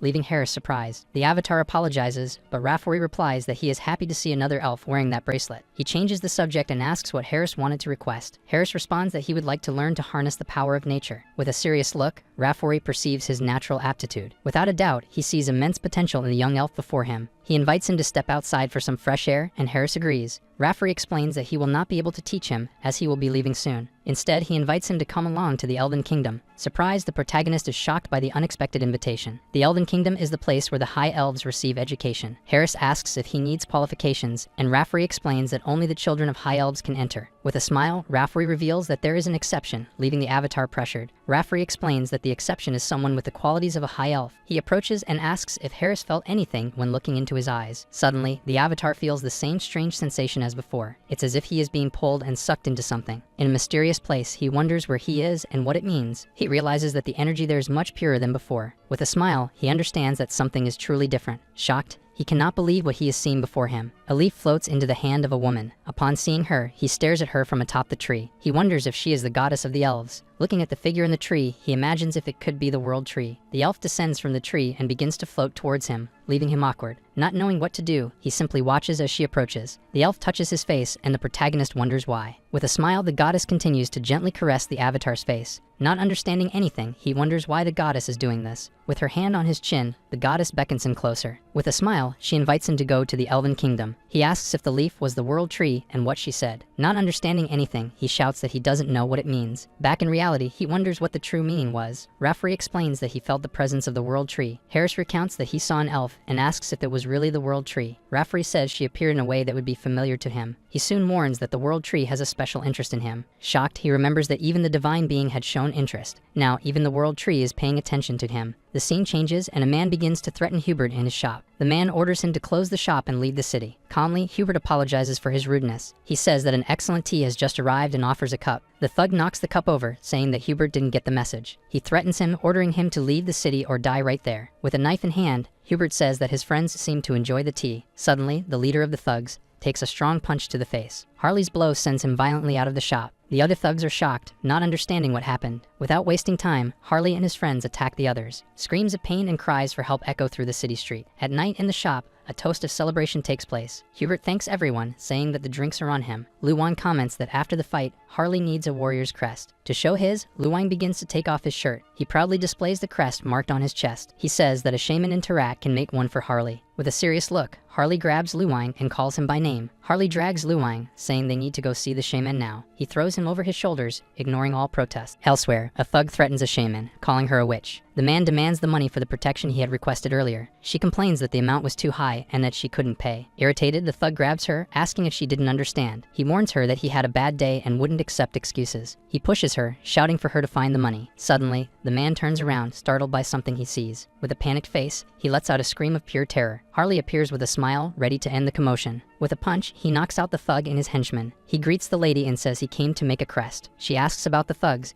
and he replies that they will leave afterward. Tired of the mess, the shaman invites him to enter the shop. The shaman confirms the request, and Harley asks to make the crest quickly. She warns that the crest drains life force, but he already knew that. Impressed, she says he might even withstand the supreme crest. Excited, Harley asks for the warlord crest, but she refuses. The shaman explains that she doesn't know how to make it, as the technique was lost centuries ago. Harley then asks for the great warrior crest mentioned by Luan. With a pipe, the shaman says that this is also a problem. He explains that he has few materials and hasn't made one in a long time. The most important thing is that he needs a warrior's creation. For the great warrior's crest, the requirement is even greater. He needs to defeat the ogre that dominates the mountains all by himself. Luan is startled and asks if she knows what kind of monster an ogre is. He accuses the shaman of wanting to kill his brother, as the monster's head is enormous. With a skull in hand, Harley asks if this is what she was talking about. Shocked, the shaman can't believe he hunted an ogre alone. Laughing, Harley boasts that an ogre is nothing to him. The shaman recognizes him as a warrior, but asks him to come back later. She complains about a lack of energy, saying she hasn't been eating well. He tells her to leave the food with him, as that's his specialty. When she turns around, she realizes he has already disappeared and hopes he doesn't cause trouble. On the street, the same thug sees him again and gets irritated by his presence. Without hesitation, Harley lands a punch squarely on the man's face. He steps on him, commenting on how they keep running into each other. Harley reveals that they messed with the wrong people by bothering the shaman. The thug is shocked to discover that the lady was the southern shaman. He apologizes, saying he didn't know, but Harley smiles mischievously. The thug begs him to stop, promising not to bother her again. Holding the man, Luang warns him to keep his promise. Luang then approaches Harley and says he has finished what he needed to do. With a smile, Harley says she knew she would find good things there. He announces a barbecue, showing a box full of meat. Luang informs his grandmother that he has just arrived, and she turns around surprised. She is astonished by the food, and Harley explains that it is meat and drink. Curiously, he asks if that is enough to keep her healthy. A smile appears. She thinks he is the age her son would be. Complaining that she can barely chew, she leaves Harley astonished. With a laugh, she decides to try a bit since he made an effort. To everyone's surprise, she devours a large piece of meat, and then she quickly finishes a bottle of wine. Harley comments that he already knew southern women ate well. Satisfied, she finishes everything, leaving the men shocked. With a full belly, she announces that it's time to start the recording. She warns that the process will be painful, heating a needle. Lying on the bed, Harley confidently says he is ready. He claims not to worry, as he is already used to this in bed. She silences him with a doll before he finishes the sentence. The doll, she explains, is for her son to bite during the recording. With the needle, she tries to pierce his skin, but is surprised. The skin is so tough that the needle cannot penetrate. The woman asks for calm, assuring that she has a way. With a fiery aura, she says she will pay for the meat she ate by doing her job. With a shout, she prepares to use all her strength. The shaman declares that she will show what a true tribal shaman can do. The system notifies that he has achieved enlightenment and gained a new skill. He acquires the Chalco's combat symbol, Great Warrior. The The protagonist finds the symbol impressive, more efficient than the bio-aura. With the new power, he says he can defeat an augur without difficulties. Suddenly, Lu Wang's grandmother feels unwell, and Harley calls her worriedly. He asks if she is okay, but she tells him not to worry. She explains that she is just tired and will be fine after resting. Lu Wang calls his brother Trevar, saying they have work to do. Harley shouts that the grandmother needs more meat to make the other crest. Irritated, she calls him a stubborn bastard, rolling her eyes. Tired, the shaman asks to be left alone to rest in peace. Elsewhere, Cardinal Payan asks Her Holiness if she still prays for Heinrich. Payan advises her to rest, warning that it could harm her body. She says she can't, as she doesn't forget Heinrich's bravery in battle. Her Holiness remembers Heinrich's face, bandaged and unconscious. Payan states that it was like witnessing the birth of a new hero. She reflects, imagining Heinrich as a hero bathed in light. Suddenly, Heinrich wakes up and says they are flattering him. He thanks Her Holiness for her care, saying his body is fine. Emotional, Her Holiness holds his hand, calling his name. With a smile, she proclaims Heinrich as the new hero of Audrica. The protagonist smiles to himself, thinking he finally succeeded. Han thinks that the roles of hero and demon king have been defined. On a building, Han says it's time to fulfill the duty of Demon King. With a mask, he declares that he will spread his infamy even further. Looking at the city, he comments that he sees the stains of wrongdoers. He positions himself on top of a building, ready to act. Jumping down, he shouts that he will drag them all to hell. The scene shifts to a hospital, where paramedics rush in with a patient. One of the doctors complains that the cursed Haho mask has attacked again. A hand with a purple aura touches one of the injured patients. A young man in a hood analyzes the situation with his powers. He introduces himself as An Sonjin, a dark mage from the agency. Upon seeing the patient, he states that the monster behind the Haho mask is insane. Xianjin explains that dark magic is pure, and the man's soul has been enslaved. With a smile, he says that if he were caught, he would accept that option. With a serious look, he comments that he is nowhere near that level. His superior is shocked, realizing the danger of having such an enemy. Xianjin asserts that he will analyze the curse of the Haho mask. As he touches the patient, he has a terrifying vision of the mask. Terrified, he feels a malignant and oppressive presence. He falls to the ground, gasping, and his leader asks what happened. The leader holds him, questioning what he discovered. With a crazed look, he says he feels like he needs to die now. In his mind, he realizes that the cursed Haho mask saw him. In a panic, Sonjin says that the Haho mask noticed him, and he feels doomed. The leader asks if there is any way to deal with the mask. Xianjin runs to the window, saying that if he dies now, he will go in peace. The leader holds him back and insists that he will be fine, as he is not a villain. Relieved, Xianjin feels better, but is soon called an idiot by his boss. Suddenly, the young man begins to feel strange, as if his body is relaxing. With a scream, he faints and the boss desperately calls for help. Outside, a skeleton watches the scene, saying that the young mage is interesting. He comments that the mage is capable and does not seem to have a malignant aura. The scene shifts to the next day in a residential building. Han realizes that the popularity of his avatar Hans is out of control. He comments that calling him a dark hero could become a problem. With a headache, he thinks about how he will operate from now on. Pensive, he looks to the side and feels a strange presence. Upon opening the door, he finds a mysterious chicken delivery man. Surprised, Han cannot believe who is standing at the door. It was Kang Tae-san, his childhood friend, who greets him with a smile. The scene cuts to the kitchen, with Tae-san entering the apartment. He shows off his police uniform and complains about Han's reaction. With an ironic smile, Han thinks that Tae-san is the last person he wanted to see. Kang Tae-san works in the Criminal Investigation Division of the agency. Han remembers that he is his only childhood friend. While drinking a soda, Tae-san comments that Han seems different. He says it looks like his friend has found a new reason to live. Han agrees, stating that he cannot cling to the past forever. Happy, Tae-san says he has been worried about him all this time. Han comments that it's not so bad, as he has even been going out, and he even thanks him, leaving his friend confused. Han remembers when Tae-san always visited him during tough times. Seeing how he is today, Tae-san says he can finally tell him something. Confused, Han asks what Tae-san means by that. He recalls the reason he joined the criminal division. Tae-san explains that Han was like a son to his parents, who died in the accident. He reveals that the case was the work of the Divine Retribution Society. With a smirk, Han wonders if he overdid it with the clues he left. Tae-san promises to keep him informed but asks for absolute secrecy. Han questions why the agency is hunting the Haho mask. Irritated, Tae-san says he does not understand the pursuit of someone good. Han is happy to see that his friend is on Hans' side. He proposes a toast to the new beginning of Han Seokinen. After drinking, he suggests that Han give up on being a writer. He criticizes the hero and Demon King story,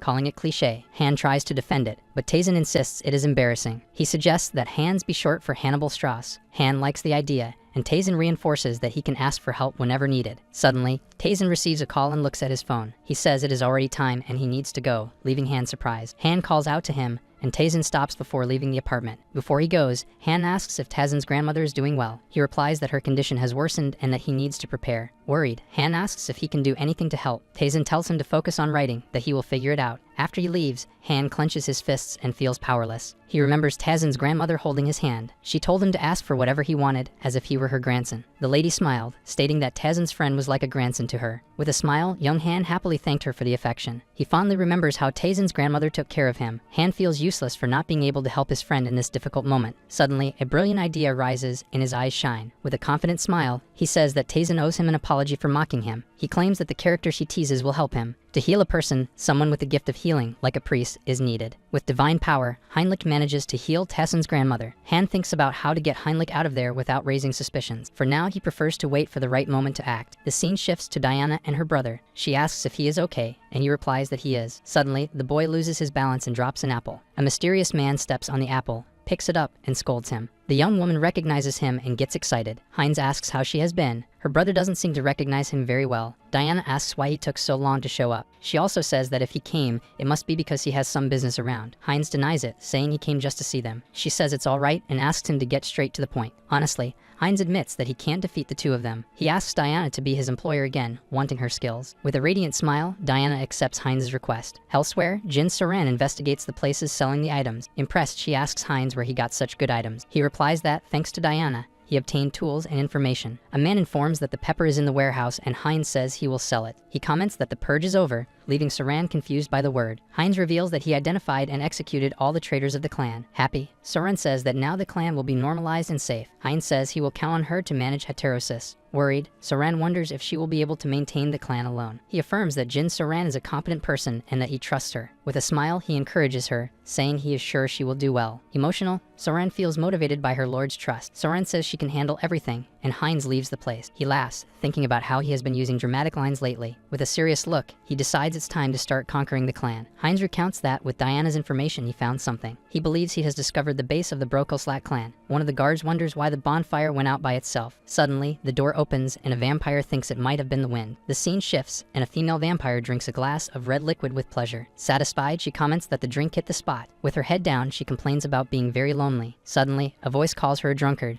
and she turns around. Heinz appears, unleashes his ability, and says he sees many familiar faces. Rosilika asks who he is, and the protagonist introduces himself. She says she has a bad memory and starts serving more drinks. With a smile, she comments that since he is a guest, she will be hospitable. Heinz declines the fresh liquid drink offered by Rosilika. With a shining eye, he realizes her true intention. Suddenly, he is trapped by a high-level fluid magic. Rosilika attacks him, saying she will not forgive the invasion. With a smile, Heinz uses his own red liquid magic and dominates her. Shocked, she wonders how her own red liquid is attacking her. Trapped, she accuses Heinz of violating the tree with his invasion. He says there is no violation, as he is also of the Brokoslak lineage. She calls him a liar, saying that is impossible. Rosilika remembers hearing about a clan that was hunted in the past. He confirms he is from that clan and asks for her cooperation in exchange for help. With her face being squeezed, she apologizes for the misunderstanding. With a smile and a red aura, Heinz asserts that she cannot refuse. She feels an overwhelming pressure, as if her master has changed. Heinz asks if she can now tell him everything she knows. Rosilika reveals that the true red liquid that governs Tharluria is Lady Frisia. Her main characteristic is being a user of the demon eyes. In a garden, a butler asks Frisia if she is enjoying the human world. Observing the city, she finds the struggle of humans to live interesting. The butler worries about the expansion of the Protestant church in Rathelashi. With a smile, Frisia asserts that the kingdom already belongs to Brokoslak. Suddenly, she coughs, sensing a strange presence approaching. A voice calls her, and she turns, surprised by the appearance. Heinz appears, and she comments that she has never seen him before, noticing his power. With his hand stained with red liquid, he assumes she is made of branched red liquid. Frisia looks down on him for being an inferior who dares to challenge her. With red eyes, she swears she will make him kneel immediately. She unleashes her power, but Heinz easily repels her. Shocked, she cannot believe he managed to dodge her demon eye. Heinz reveals that he already knows her ability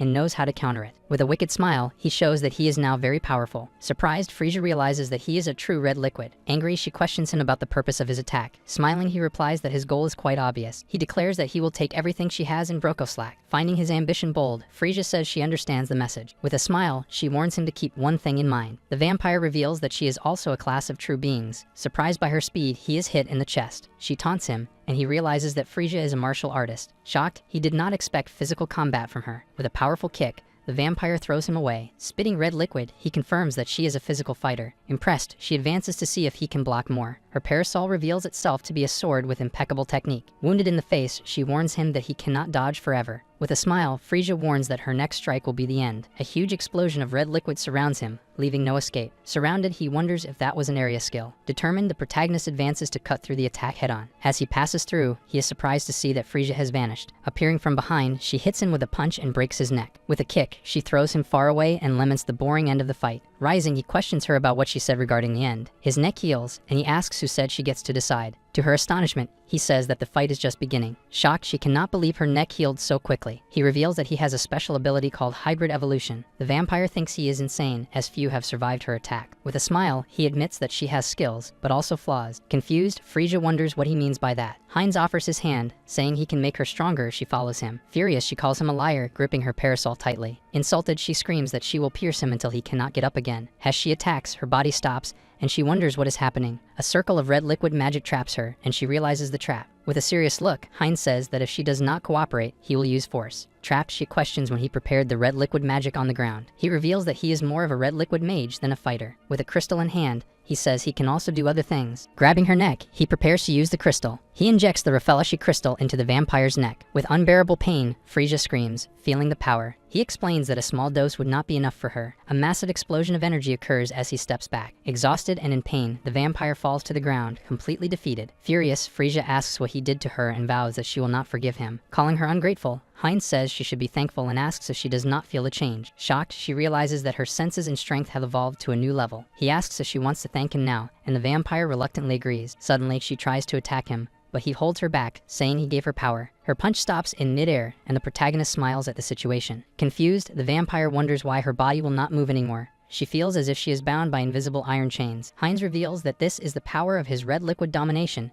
and she has no choice anymore. She says that this is impossible, but he confirms that it is not for him. Now in control, he asks Frisia where her clan's lord is. Reluctantly, she says she would not tell, but her mouth betrays her and reveals the location. In a panic, the vampire cannot believe her mouth moved on its own. With a smile, he treats her like a pet, calling her his servant. Stepping back, he thinks that the clan lord must have already sensed his presence. With a confident smile, Heinz says it is time to resolve everything quickly and cleanly. In the mansion of Duke Bright during the night, a voice calls for the Lord. Reading in his office, the Lord hears Frisia asking to enter and give a report. With a calm look, he allows the vampire to enter the dark room. Frisia comments on the lack of light, but the Lord says he does not need it. Changing the subject, he asks what she came to tell him, but he says he noticed it was because of the guest behind her. She is surprised by her master's perception. Hidden in the shadows, Heinz praises the Lord of the clan's skill. As he deactivates his concealment, he says it would be a shame if the leader did not notice him. With a disappointed look, the Lord presses a button on his desk. Startled, Frisia hears the Lord suddenly call her name. With eyes shining with rage, he accuses her of becoming a traitor. Disappointed, the Lord tells Frisia that he did not expect that from her. Furious, he accuses her of daring to betray him to serve a new master. Trying to explain herself, she tells Lord Mullo that it is a misunderstanding. He reveals that he sensed the change in the smell of her red liquid after 100 years. With a scream, the Lord lunges to attack the traitor with all his fury. Heinz appears and blocks the blow, saying that will not happen. Shocked, Mullo cannot believe his attack was stopped with one hand. With Frisia behind him,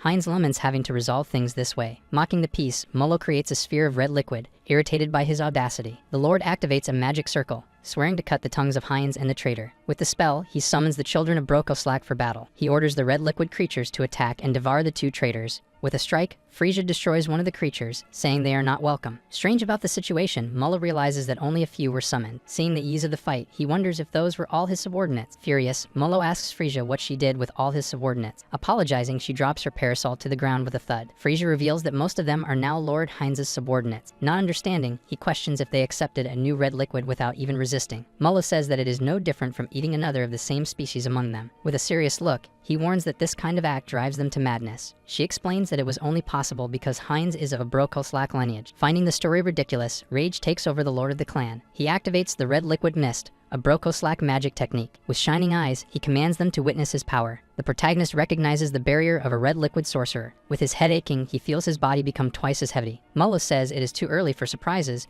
and that his servants always heed his call. Summoning his red liquid weapon, he calls for Obor to respond. Nervous, Frisia lets out a sigh, apprehensive about the situation. A young vampire with a red liquid scythe appears, asking why the Lord called him. Confused, Heinz and Frisia look at the scene, not understanding what is happening. With no time for conversation, Lord Mullo orders Obor, his servant, to finish off the two. With a sigh, Obor says he understands and asks for just a moment to prepare. His eyes shine with intense red power as he prepares for the attack. With incredible speed, the young vampire lunges towards them. Our hero realizes that Obor is a very fast pure-class enemy. The boy attacks Frisia with his scythe, but Heinz manages to block the blow in time. Not wanting to fall behind, he activates his acceleration ability to keep up with the fight. Caught by a red liquid spell, Obor is shocked that Heinz is using magic in the Lord's domain. With a scream of fury, the protagonist charges to attack the boss. Irritated, the boy tries to escape, asking if he thinks he can flee from there. Suddenly, Lord Mullo appears, blocking the attack and throwing Heinz away. Fallen on the ground, he laments having lost the chance to attack his main target. With no other choice, he decides to deal with Ober first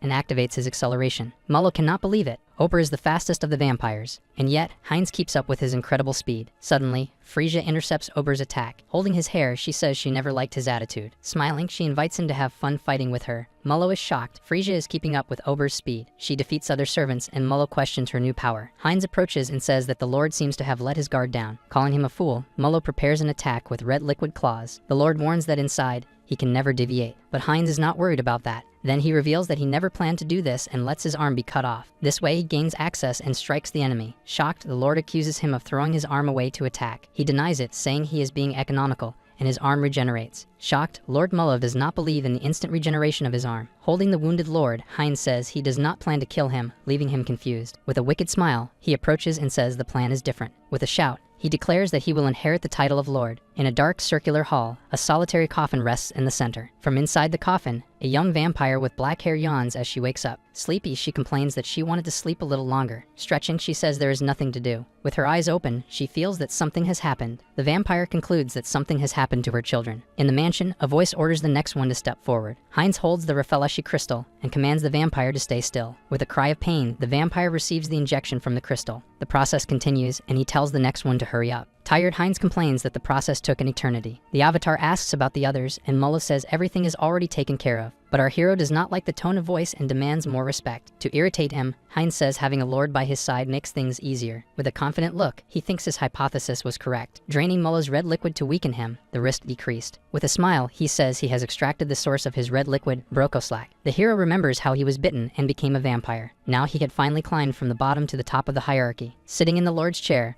the power difference was enormous. Calling for Mullo, the defeated vampire responds reluctantly. He orders Mullo to gather all the remaining Brokoslaks from the continent. Asking for one more thing, Mullo seems quite irritated with the situation. The protagonist commands him to also gather information about the continent. Saying that the method will be up to him, Heinz gives him freedom. Leaving the room, he warns that the task is important and trusts Mullo. Mullo calls him, saying that Frisia told about his plan to become king. Saying that he has already proven his worth, the former lord offers his support. With a confident smile, he replies that he is counting on that. Confused, the Avatar wonders if he really said something like that. Heinz thinks he spoke impulsively, but having more servants is good. With a red aura, he accepts the path of the vampire king. Stepping back, he decides it is time to devise a serious plan. Hans snaps his fingers, excited, saying it is now. He begins to customize Hans, sharpening the jaw. Then he adjusts the orbital bones of the Avatar. Satisfied, he thinks the new horned look is perfect. Back in his room, he asks if the mission is over. The mission completed screen confirms his total success. Excited, he shouts that it is time to go to the Karma shop. He sees that he has accumulated over 1.3 million points. Curious, he wonders what the improvement will be this time. Without hesitation, he clicks to enhance his unique skill. Suddenly, a blue light envelops him, catching him by surprise. He is shocked to see 2 windows and hopes for 2 improvements. Confused, Han does not understand the new improvement he received. The option to have more avatars has disappeared.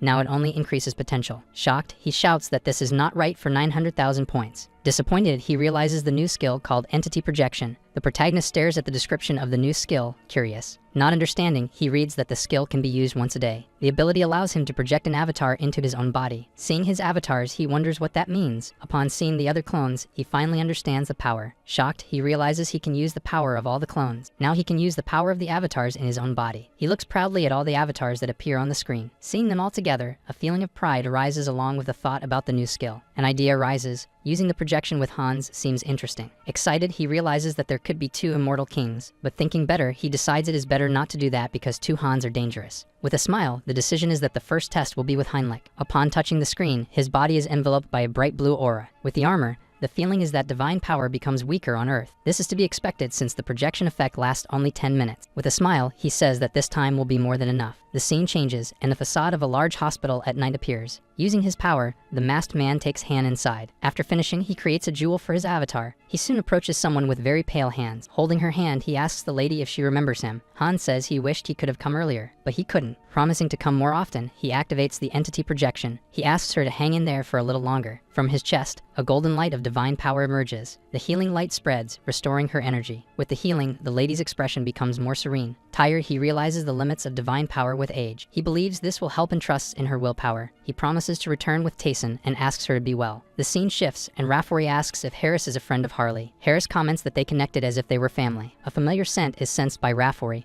making Harris nervous. Cecily explains that the scent comes from the branch of the world tree. Rafferty receives it and promises to take good care of Harley's friend. The elven leader of the group smiles, watching the others. Soon after, he suggests they take a short break. Cecily invites Harris to practice spirit techniques. The two elves move away to start training in the forest. With her hands, Cecily invokes a water spirit. Happy, she celebrates her success. Excited, she calls Harris to see the spirit she summoned. She asks why he can't do it, and Harris feels frustrated. He doesn't understand, as his affinity is at its maximum. Rafferty approaches, explaining that spirits are companions. He says it's necessary to form a bond with them first. The high elf advises showing the power of nature. Harris realizes he was doing everything in the wrong order. Concentrated, he releases all his power and affinity with nature. Rafferty is impressed by how quickly Harris learned. With the training, Harris gains the skill spiritual magic. Cecily feels betrayed by him growing so fast. Happy, he says he took another step as a spiritual mage. He touches his new electric spirit and names it Watt. Rafferty says that from now on he will pave the way. He explains that all forests are connected to the mother tree. The high elves can travel through a path that connects them. Rafferty encourages Cecily, saying she can do it too. Harris walks along a path connected to all the forests. He understands that it is a vast network of natural teleportation. The group walks along the magical trail, impressed by the power. Suddenly,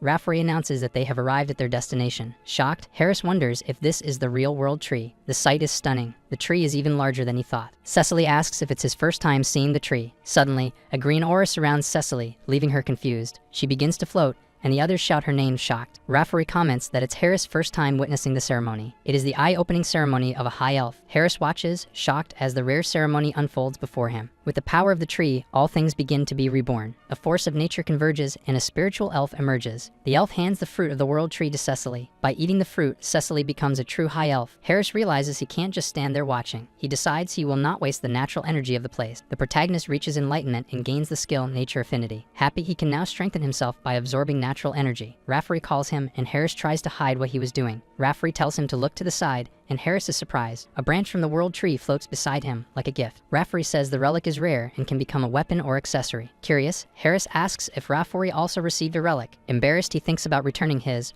but Rafferty declines. Rafferty shares that his relic became a ring for his wife. Surprised, Harris finds the high elf more romantic than he imagined. Next to Rafferty, he realizes that the ceremony has ended. An elf says that Cecily will sleep to stabilize her energy. Relieved, Rafferty comments that he can retire with the new elf. He says he won't retire just yet, and Harris is confused. Shocked, the protagonist can't believe that elves retire. In Drasha, Harris stays at the academy and finds the place different. He expected a peaceful village, but the reality is different. The elves surround him, curious about the continent he came from. An elf comments that she heard the continent is a wild place. Another recalls that humans kidnapped Cecily, calling them evil. Pressed, he says that the continent can be dangerous. He mentions that he had good companions, and an elf is surprised. Irritated by the noise, he bangs on the table to concentrate. Lady Chaperon tells everyone to be quiet, and they apologize. The elves say goodbye to Harris, apologizing for the noise. Relieved, he finally finds a bit of peace and quiet. He thanks them, but Chaperon calls him low class. Irritated, she accuses him of being a mercenary trash from the continent. Not understanding, he wonders why she is so upset. In the capital, Rafferty reports on the Order and the new immortal king. The queen fears that the immortal king will invade their continent. Rafferty says that with Cecily, the queen can retire. The queen agrees that, thanks to her, one worry is gone. She heard that Harris is also remarkable and caught the attention of the tree. Rafferty praises Harris's talent and rapid growth. The queen notices Rafferty's excitement, and he laughs awkwardly. The queen says that Harris will complete his training at the academy. Rafferty asserts that kind-hearted Harris will be of great help. The scene shows the beautiful elven academy under the sunlight. Sitting on a bench, Harris enjoys the day and the blessing of the tree. The fresh air and the singing of the elves leave him completely relaxed. He thinks about giving up everything and living forever as Harris. Suddenly, books are thrown, interrupting his peace. Chaperon wakes him up, telling him not to get drunk with the tree. She calls him an ex-mercenary who doesn't understand common sense. Sensitive elves get intoxicated and lazy with nature. She screams, asking if he is listening, and he wakes up from his trance. She lends him a book so that even a rootless elf can understand. Angrily, she threatens him if the class average drops because of him. After she leaves, he thinks that deep down she is not a bad person. Suddenly, something in the distance catches Harris' attention. He feels the energy of the world tree coming from her ring. He finds it strange that the relic is there and has a strong deja vu. Harris remembers Rafferty saying he gave the relic to his daughter. Totally shocked, he finally understands who she is. Irritated, she questions why her father trusts that idiot. Shocked, he finds the whole situation completely ridiculous. He is surprised to learn that Chaperon is Rafferty's daughter. With the book in hand, he decides to study her notes. He realizes that her explanations are very kind. With a smile, he resolves to try summoning the spirits again. He summons two spirits, one of fire and another of water. He names the fire spirit Kali and the water spirit Pascal. Now with the trick, he finds the summoning much easier. Even Watt, his first spirit, has leveled up. Happy, he realizes that going to the Elven Kingdom was the right choice. He decides that he will adapt and not cause problems there. He believes that if he avoids Chaperon,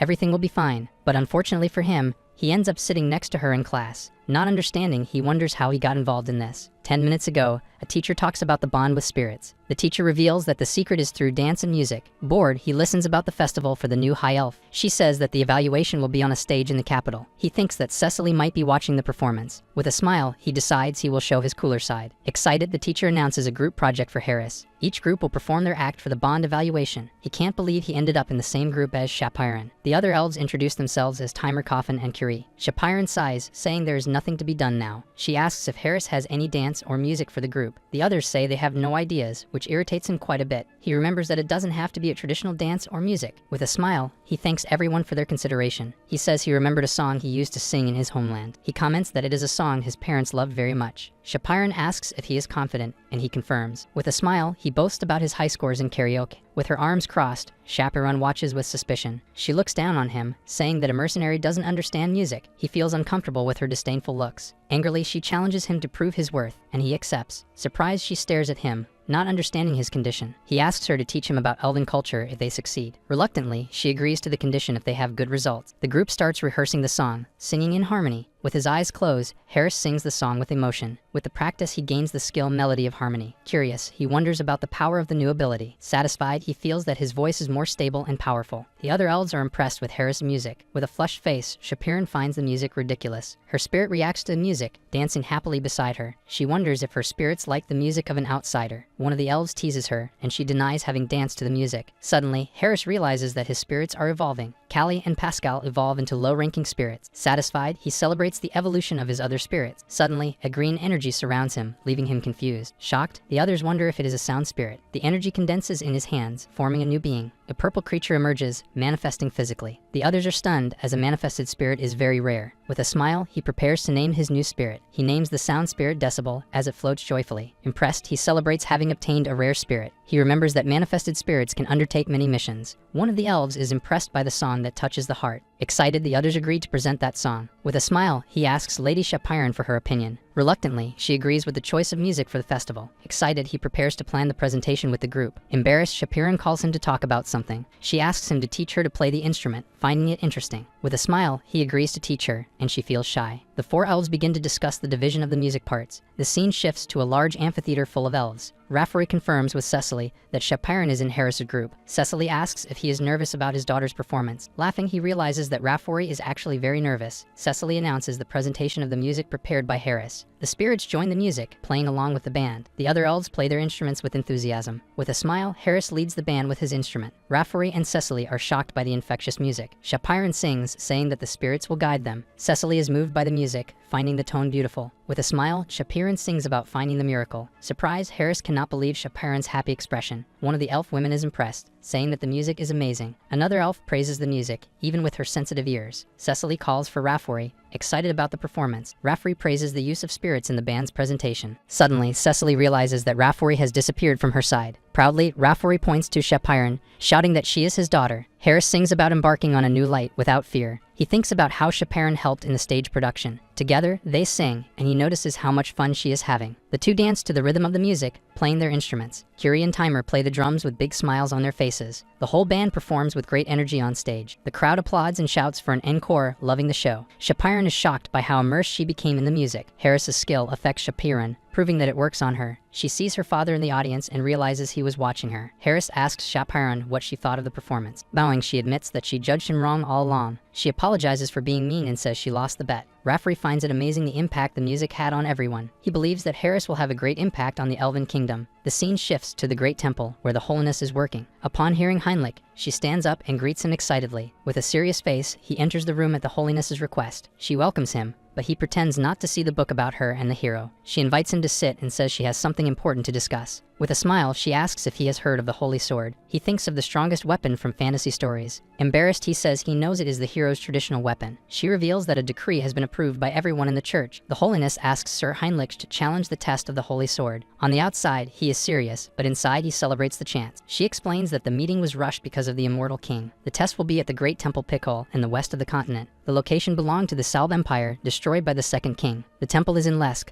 the southernmost kingdom of the Alliance. The temple was built where the second immortal king was subdued. The holiness says that the hero could not remove the heart. The hero purified the land with the sword for his successor. He fears breaking the seal, but she says that 300 years have passed. Therefore, she says it is time to inherit the hero's weapon. With a smile, Heinrich tells her to leave everything to him. Our hero asks when he should depart. With a radiant smile, she says he should go right now. Arriving at the temple, he admires the grandeur of the place. The Great Pickle Temple has a very different vibe from Rosilia. A priest recognizes him as Sir Heinrich, and he greets him. Surprised, he wonders about the size of the man's body. The man introduces himself as Donovan and thanks him for the visit. He says that Heinrich is trustworthy, but he grips him tightly. Donovan remembers the holiness who used to call him Worm. With a serious look, he approaches, ready to be honest. Donovan threatens him, saying he won't let anyone get close to her. Embarrassed, he changes the subject, returning to the holy sword. Before anything, Donovan says he needs to tell him something. He warns that the test only happens once a year and many have failed. Confident, Heinrich tells him not to worry about anything. Donovan is impressed by the young man's faith, seeing him as a hero. With his hands in prayer, Heinrich thanks the divinity. He asks the divinity for help, believing in its power. Donovan guides him through the temple, which seems quite deep. Heinrich says that the holiness informed him about the test. The priest explains that he cannot get advice as each test is unique.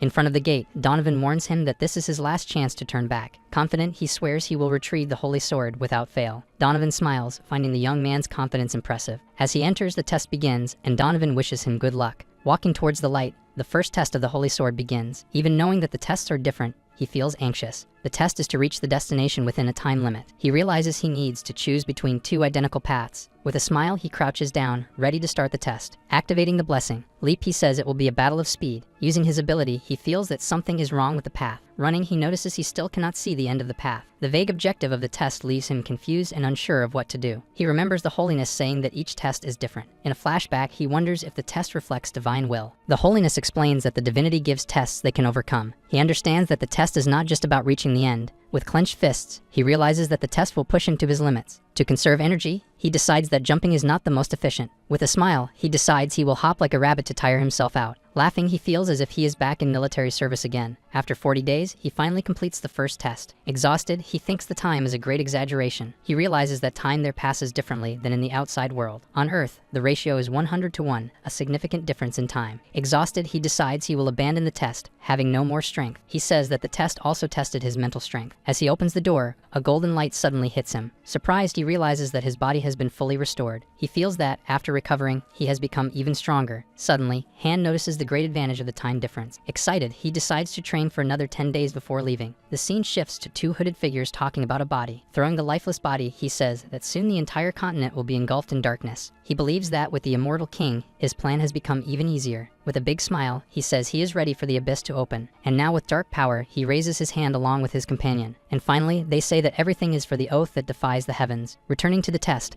Heinrich prepares for the second. Surprised, he realizes that the place seems to be a chapel. Walking through the space, he confirms that he is indeed in a chapel. With his hand on his neck, he thinks about what the test might ask. The notification informs him that the second test is to pray to the divinity. Confused, he does not understand the reason for having to pray for the test. On his knees, he realizes that it is a test of faith and divine power. With his power, he believes it will be a free pass for him. He just needs to fill the symbol with his divine power. With a smile, he prepares to show his strength. In front of a cross, he positions himself to begin the prayer. Unsucceeding, he activates his mental core and persona abilities. With the strength of all avatars, he converts everything into faith. His eyes shine with power, but he still feels it is not enough. With one last step, he prepares to finish the test. To conclude, he adds the power of his own body. With an explosion of golden light, he envelops himself in power. With this strength, he gains the skill blessing, amplification. The divine power calms, and the amount he can use increases. With his hands glowing, he feels almost at the level of an archbishop. A notification alerts him that he has passed the second test. With a smile, he walks towards the door of the next stage. Satisfied, he celebrates that everything is going well. Walk towards the light, ready to continue the test. Confused, the new challenge asks to eliminate an enemy. Suddenly, a dark figure floats in the dark sky. He finds the figure familiar, but cannot remember where he saw it. The dark silhouette hovers above him, watching closely. The figure reveals itself to be an arch-lich, servant of the ancient immortal king. With red eyes, the lich questions how he arrived there. The protagonist recognizes the skeleton's appearance as that of Hans before awakening. With a smile, he understands that the test is indeed well thought out. Impatient, the lich strikes his staff hard against the ground. Shouting for the church dog to die, he summons the undead. Irritated, Heinrich wonders if he will have to fight against an army. But he soon realizes that this reaction was what the creator wanted. Laughing, he says that, unfortunately, he will not fall into the trap. Confused, the lich wonders why he is talking to himself. Angrily, he declares that his confusion ends right there. The lich commands his minions to attack, but Heinrich deflects them. With quick movements, he dodges all the attacks. He continues to evade, showcasing his agility in battle. Shocked, the Lich cannot believe he dodged all the attacks. He orders his minions to crush him at once. Confident, the Avatar states that his ability is not just to dodge. With a golden glow, he prepares to strike with his sword. The Lich questions his power, and he mocks the undead's fear. Irritated, the Lich says he is glad to be able to use all his power. With a purple aura, he announces that the battle ends there. Showing a wicked smile, he summons skulls for the final attack. Confident, the protagonist prepares to block the attack. With a single strike, he destroys all the Lich's skulls. Waiting for the next move, he stares at the enemy with a smirk. Shocked, the skeleton cannot believe he predicted all his tactics. Thus, the skull points its sword at him, preparing to fight. And finally, the Avatar points his sword at the enemy. Henrope says that his instructor is Hans, the greatest among the world of darkness. The Lich mocks the Avatar, curious to know how long he will keep talking. With a large magic circle, the Lich challenges him to dodge the next attack. Surprised, the protagonist faces the powerful purple magic forming in the sky. A rain of lightning falls with full force, causing a massive explosion. Amidst the purple smoke, the skeleton laughs at the situation. In laughter, the creature bids farewell to the night, certain that his secret technique has won. Heinrich asks if that was the final blow, leaving the Lich shocked by the audacity. Not believing it, the enemy realizes that the protagonist is still alive. With a smile, he says that the attack did not hit him. Incredulous, the Lich asserts that it is impossible to block his ability that way. He admits that it is difficult to block the attack, even with the type advantage. But with Hans's knowledge, he sees the weakness of all dark magic. With a surprise attack, he pierces the Lich with his sword, catching him off guard. Screaming that it is the end, he finishes the Lich with a powerful sword strike. The place becomes illuminated with power. Even defeated, the Lich claims that as long as the core remains intact, he will continue to stand. He swears that he will resurrect again and again, no matter what happens. The Lich's core threatens that the Holy Knight will know hell when he returns. Filled with hatred, he promises that he will make the Order pay for the disgrace he suffered. With a smile, the protagonist appears behind the core. He mocks the Lich, saying that he noticed the dark magic and waited for the right moment to act. Saying goodbye, he destroys the core with a single powerful sword strike. A notification informs that the third test has been completed and that he must go to the gate. With a smile, he states that defeating monsters and earning rewards is the right path. Before the gate, he prepares for the next challenge, ready for whatever comes. After the victory, the protagonist walks through a grand hall where the holy sword awaits him. A notification instructs him to pull the sword and be recognized as the master. With a serious look, Heinrich prepares for the challenge. He grips the sword's hilt firmly, ready for the final test. As he pulls the weapon, an immense golden energy explodes from his body. Surprised, he feels a continuous flow of power entering him. He realizes he has seen the battle records of previous heroes. The knowledge of all who wielded the sword flows into his mind. Activating the mental core, he resists the emotions of the ancient heroes. With a shout, he commands the sword to come out at once. The sword flies into his hand,